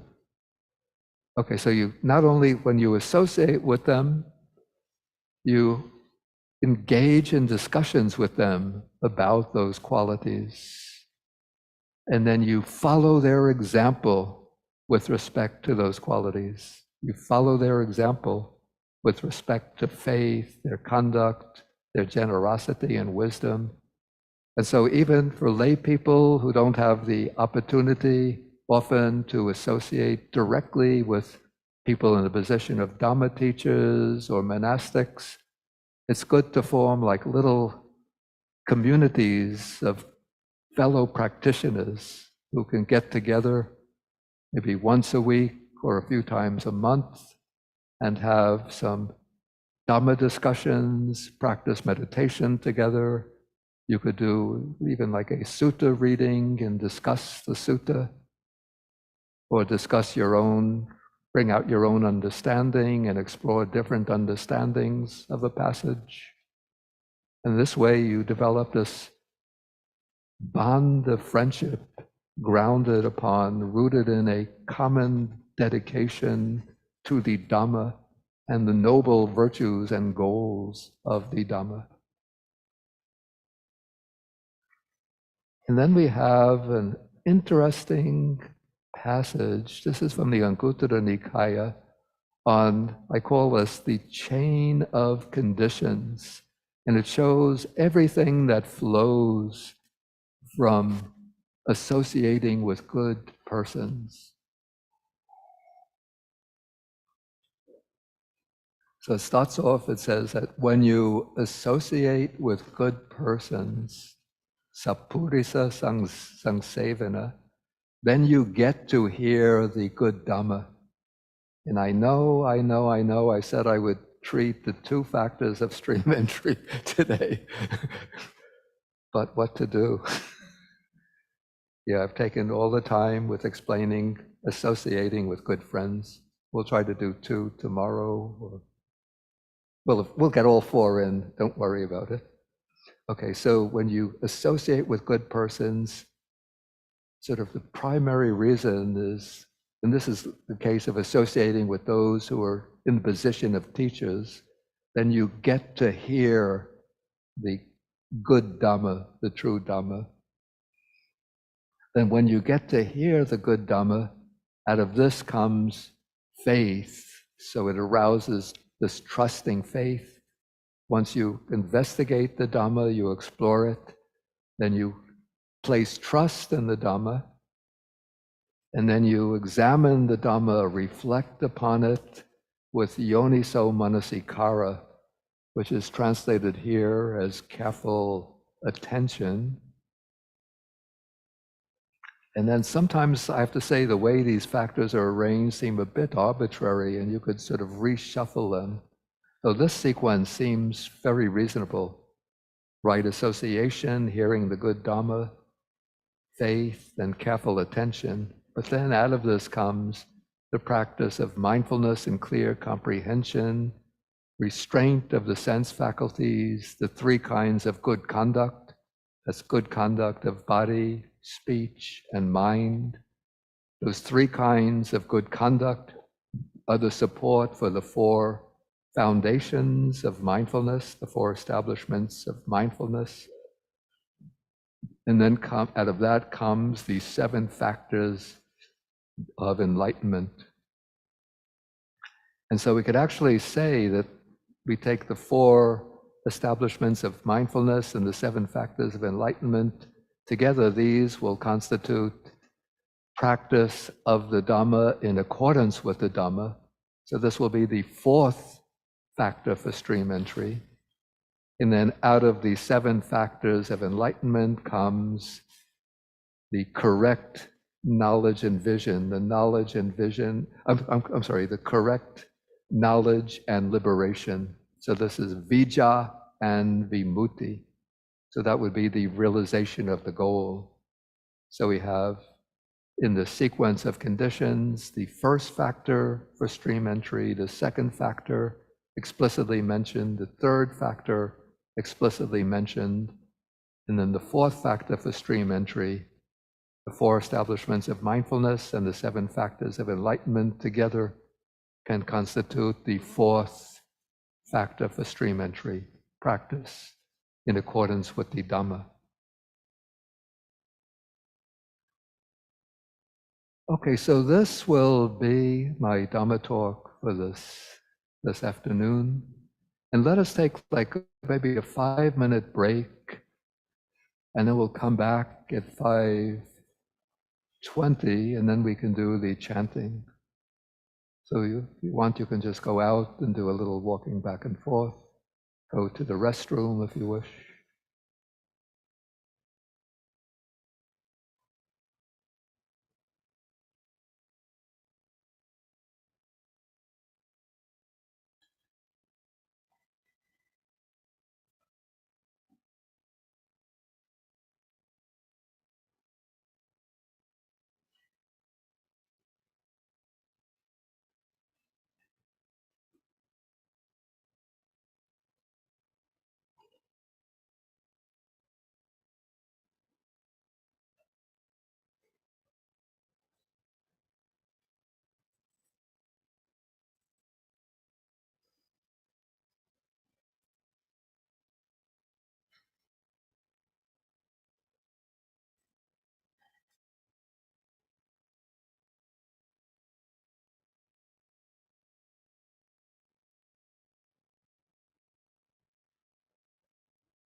Testing, 1, 2, 3.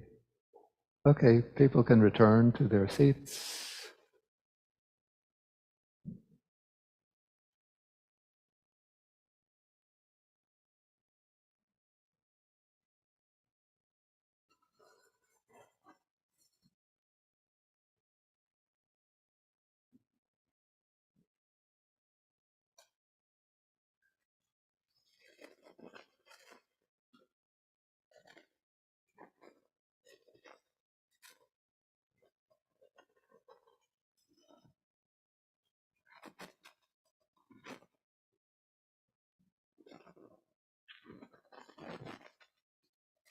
And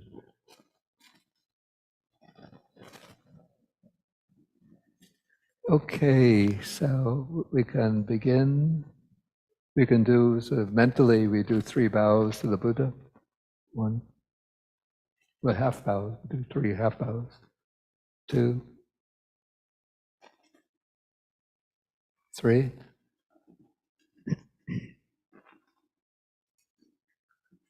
And then we can do the chanting.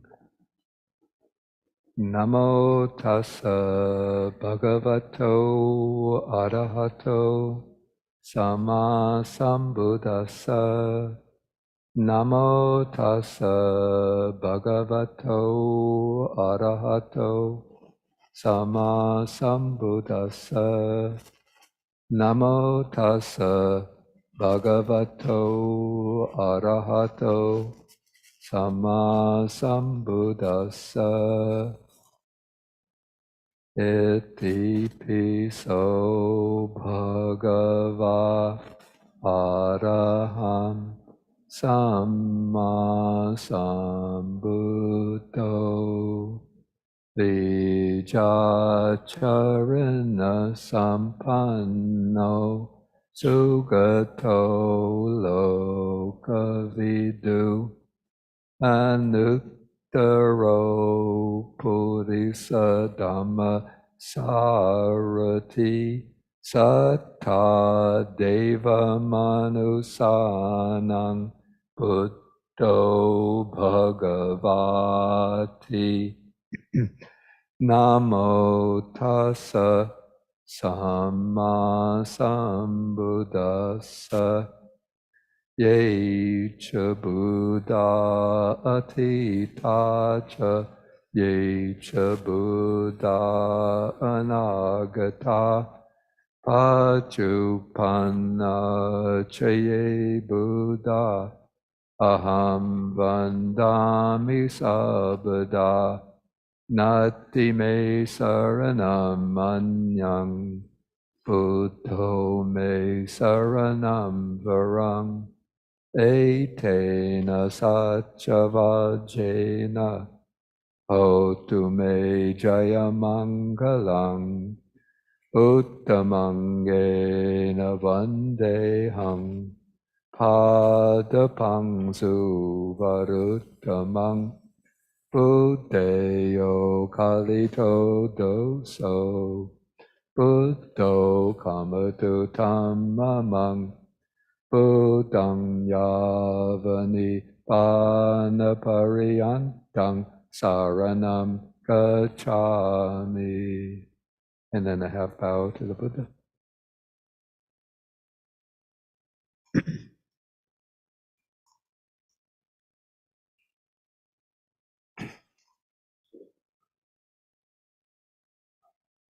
And homage to the Dhamma. Swakato bhagavata dhammo sanditiko akaliko ehipasiko opanayako pachatang vetitabo vinyuhiti. Namo tassa Niyanika dhammasa ye cha dhamma atita cha ye cha dhamma anagata pachupanna cha ye dhamma aham vandami sabada, nati me saranam manyang, dhammo me saranam varang, etena sachavajena, hotu me jayamangalang, uttamangena vandeham, Dhamman Jatividang Varang Dhammeyo Kalito Doso Dhammo Kamatu Dhammamang Dhammang Yavanibana Pariyantang Saranam Gacchami.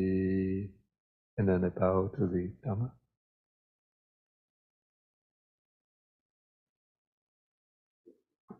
And homage to the Sangha. Supatipanno Bhagavato Savaka Sangho. Ujupatipanno Bhagavato Savaka Sangho. Nyayapatipanno Bhagavato Samichi Patipanno Bhagavato Savaka Sangho.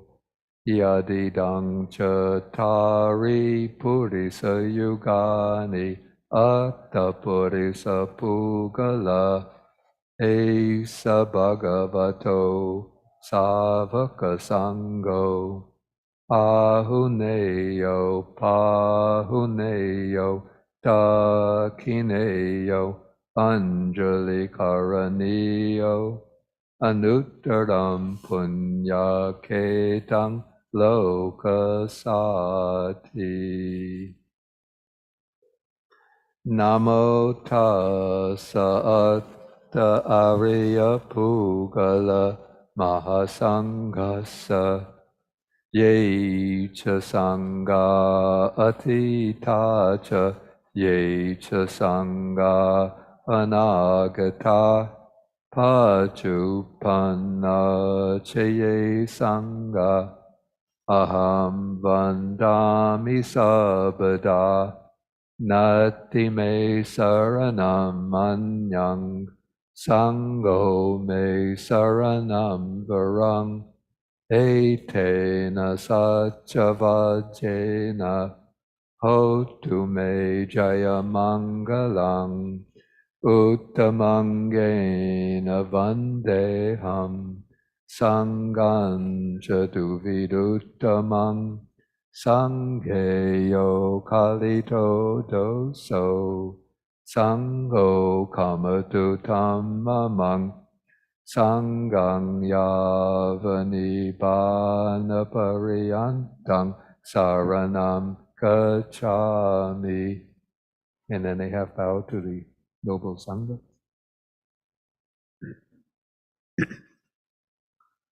And the homage to the three symbols.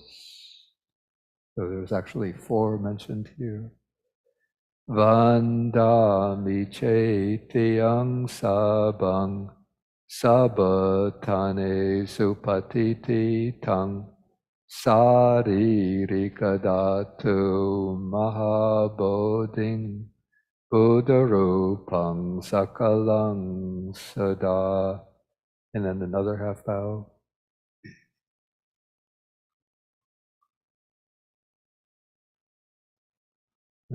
Imaya Dhamma Nudhamma Patipatiya Buddhang Pujemi.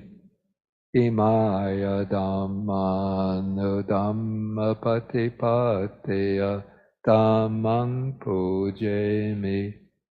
Imaya Dhamma Nudhamma Patipatiya Sanghang Pujemi.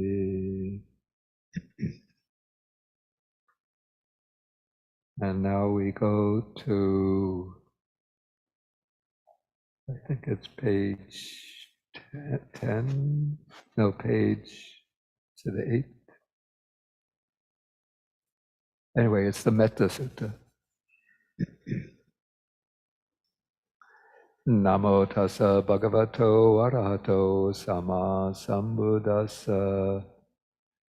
Karaniyamatta kusalena yang tang santang padang abhisamecha. Wait, excuse me.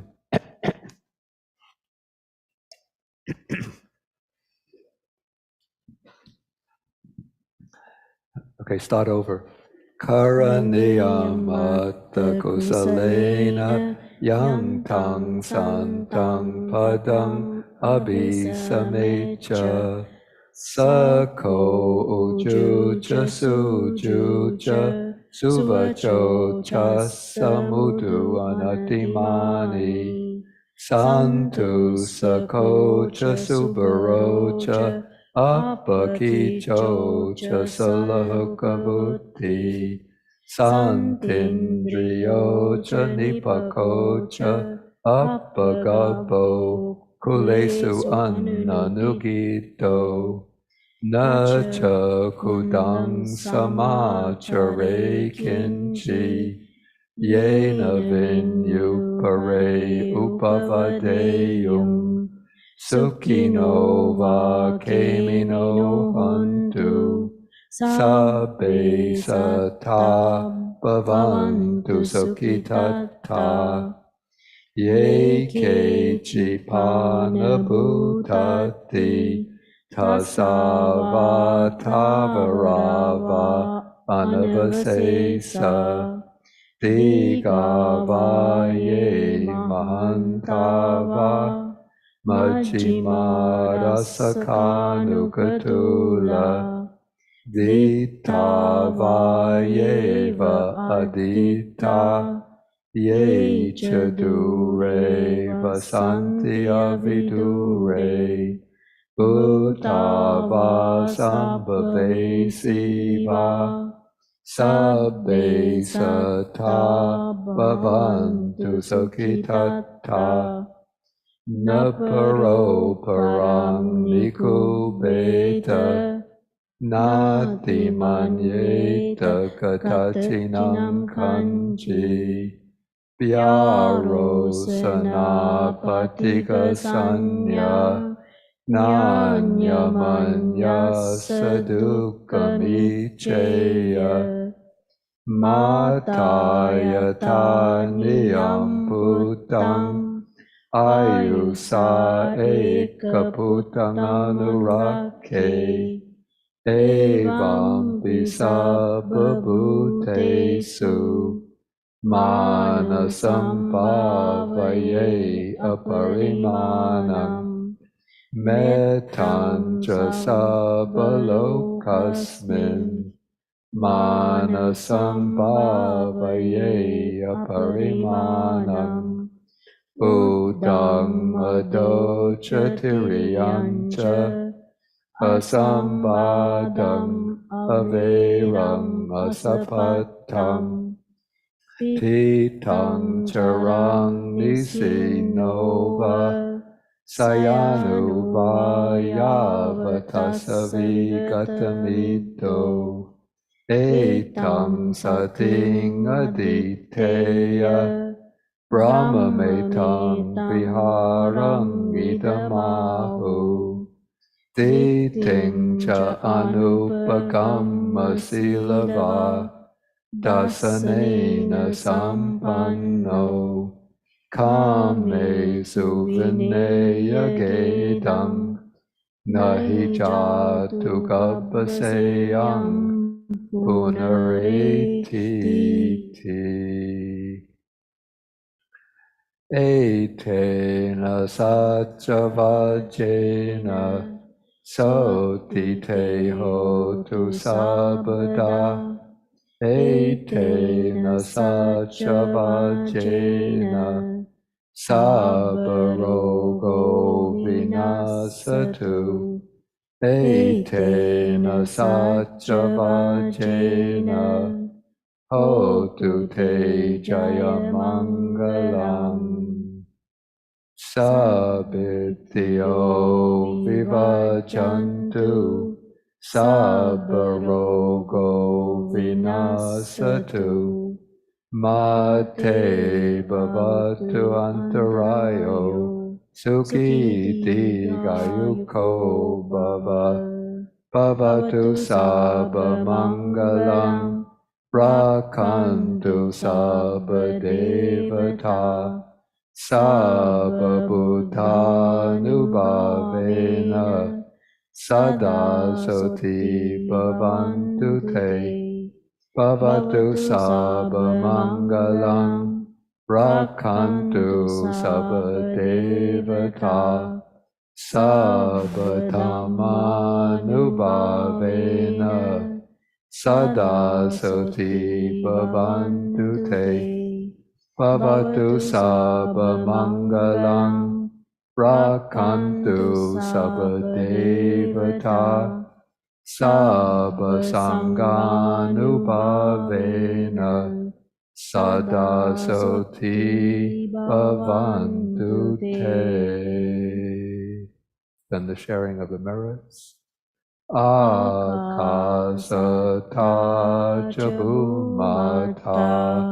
Deva naga mahidika. Punyantam anumoditva. Chirang rakantu sasanam. Akasata Chabumata. Deva naga mahidika. Punyantam anumoditva. Chirang rakantu desanam. Akasata chabumata. Deva naga mahidika. Punyantam anumoditva. Chirang rakantu mang parang. And the aspiration. Imina punya kamena.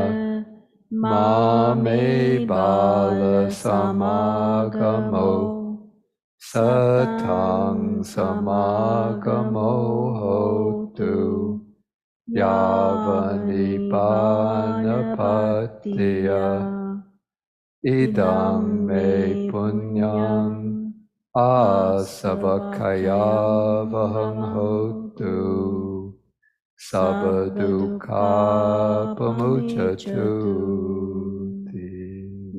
We go sadhu, sadhu, sadhu.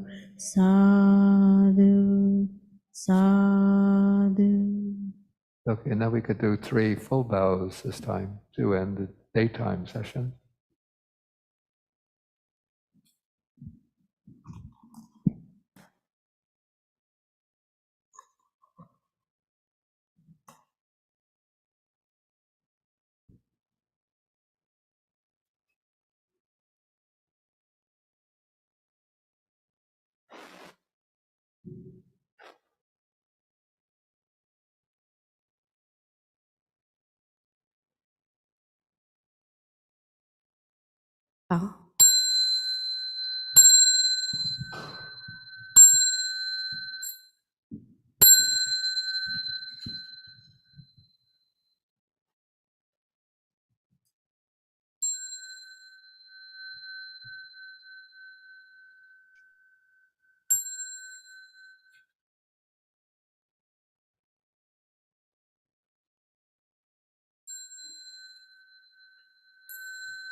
Alto Bande.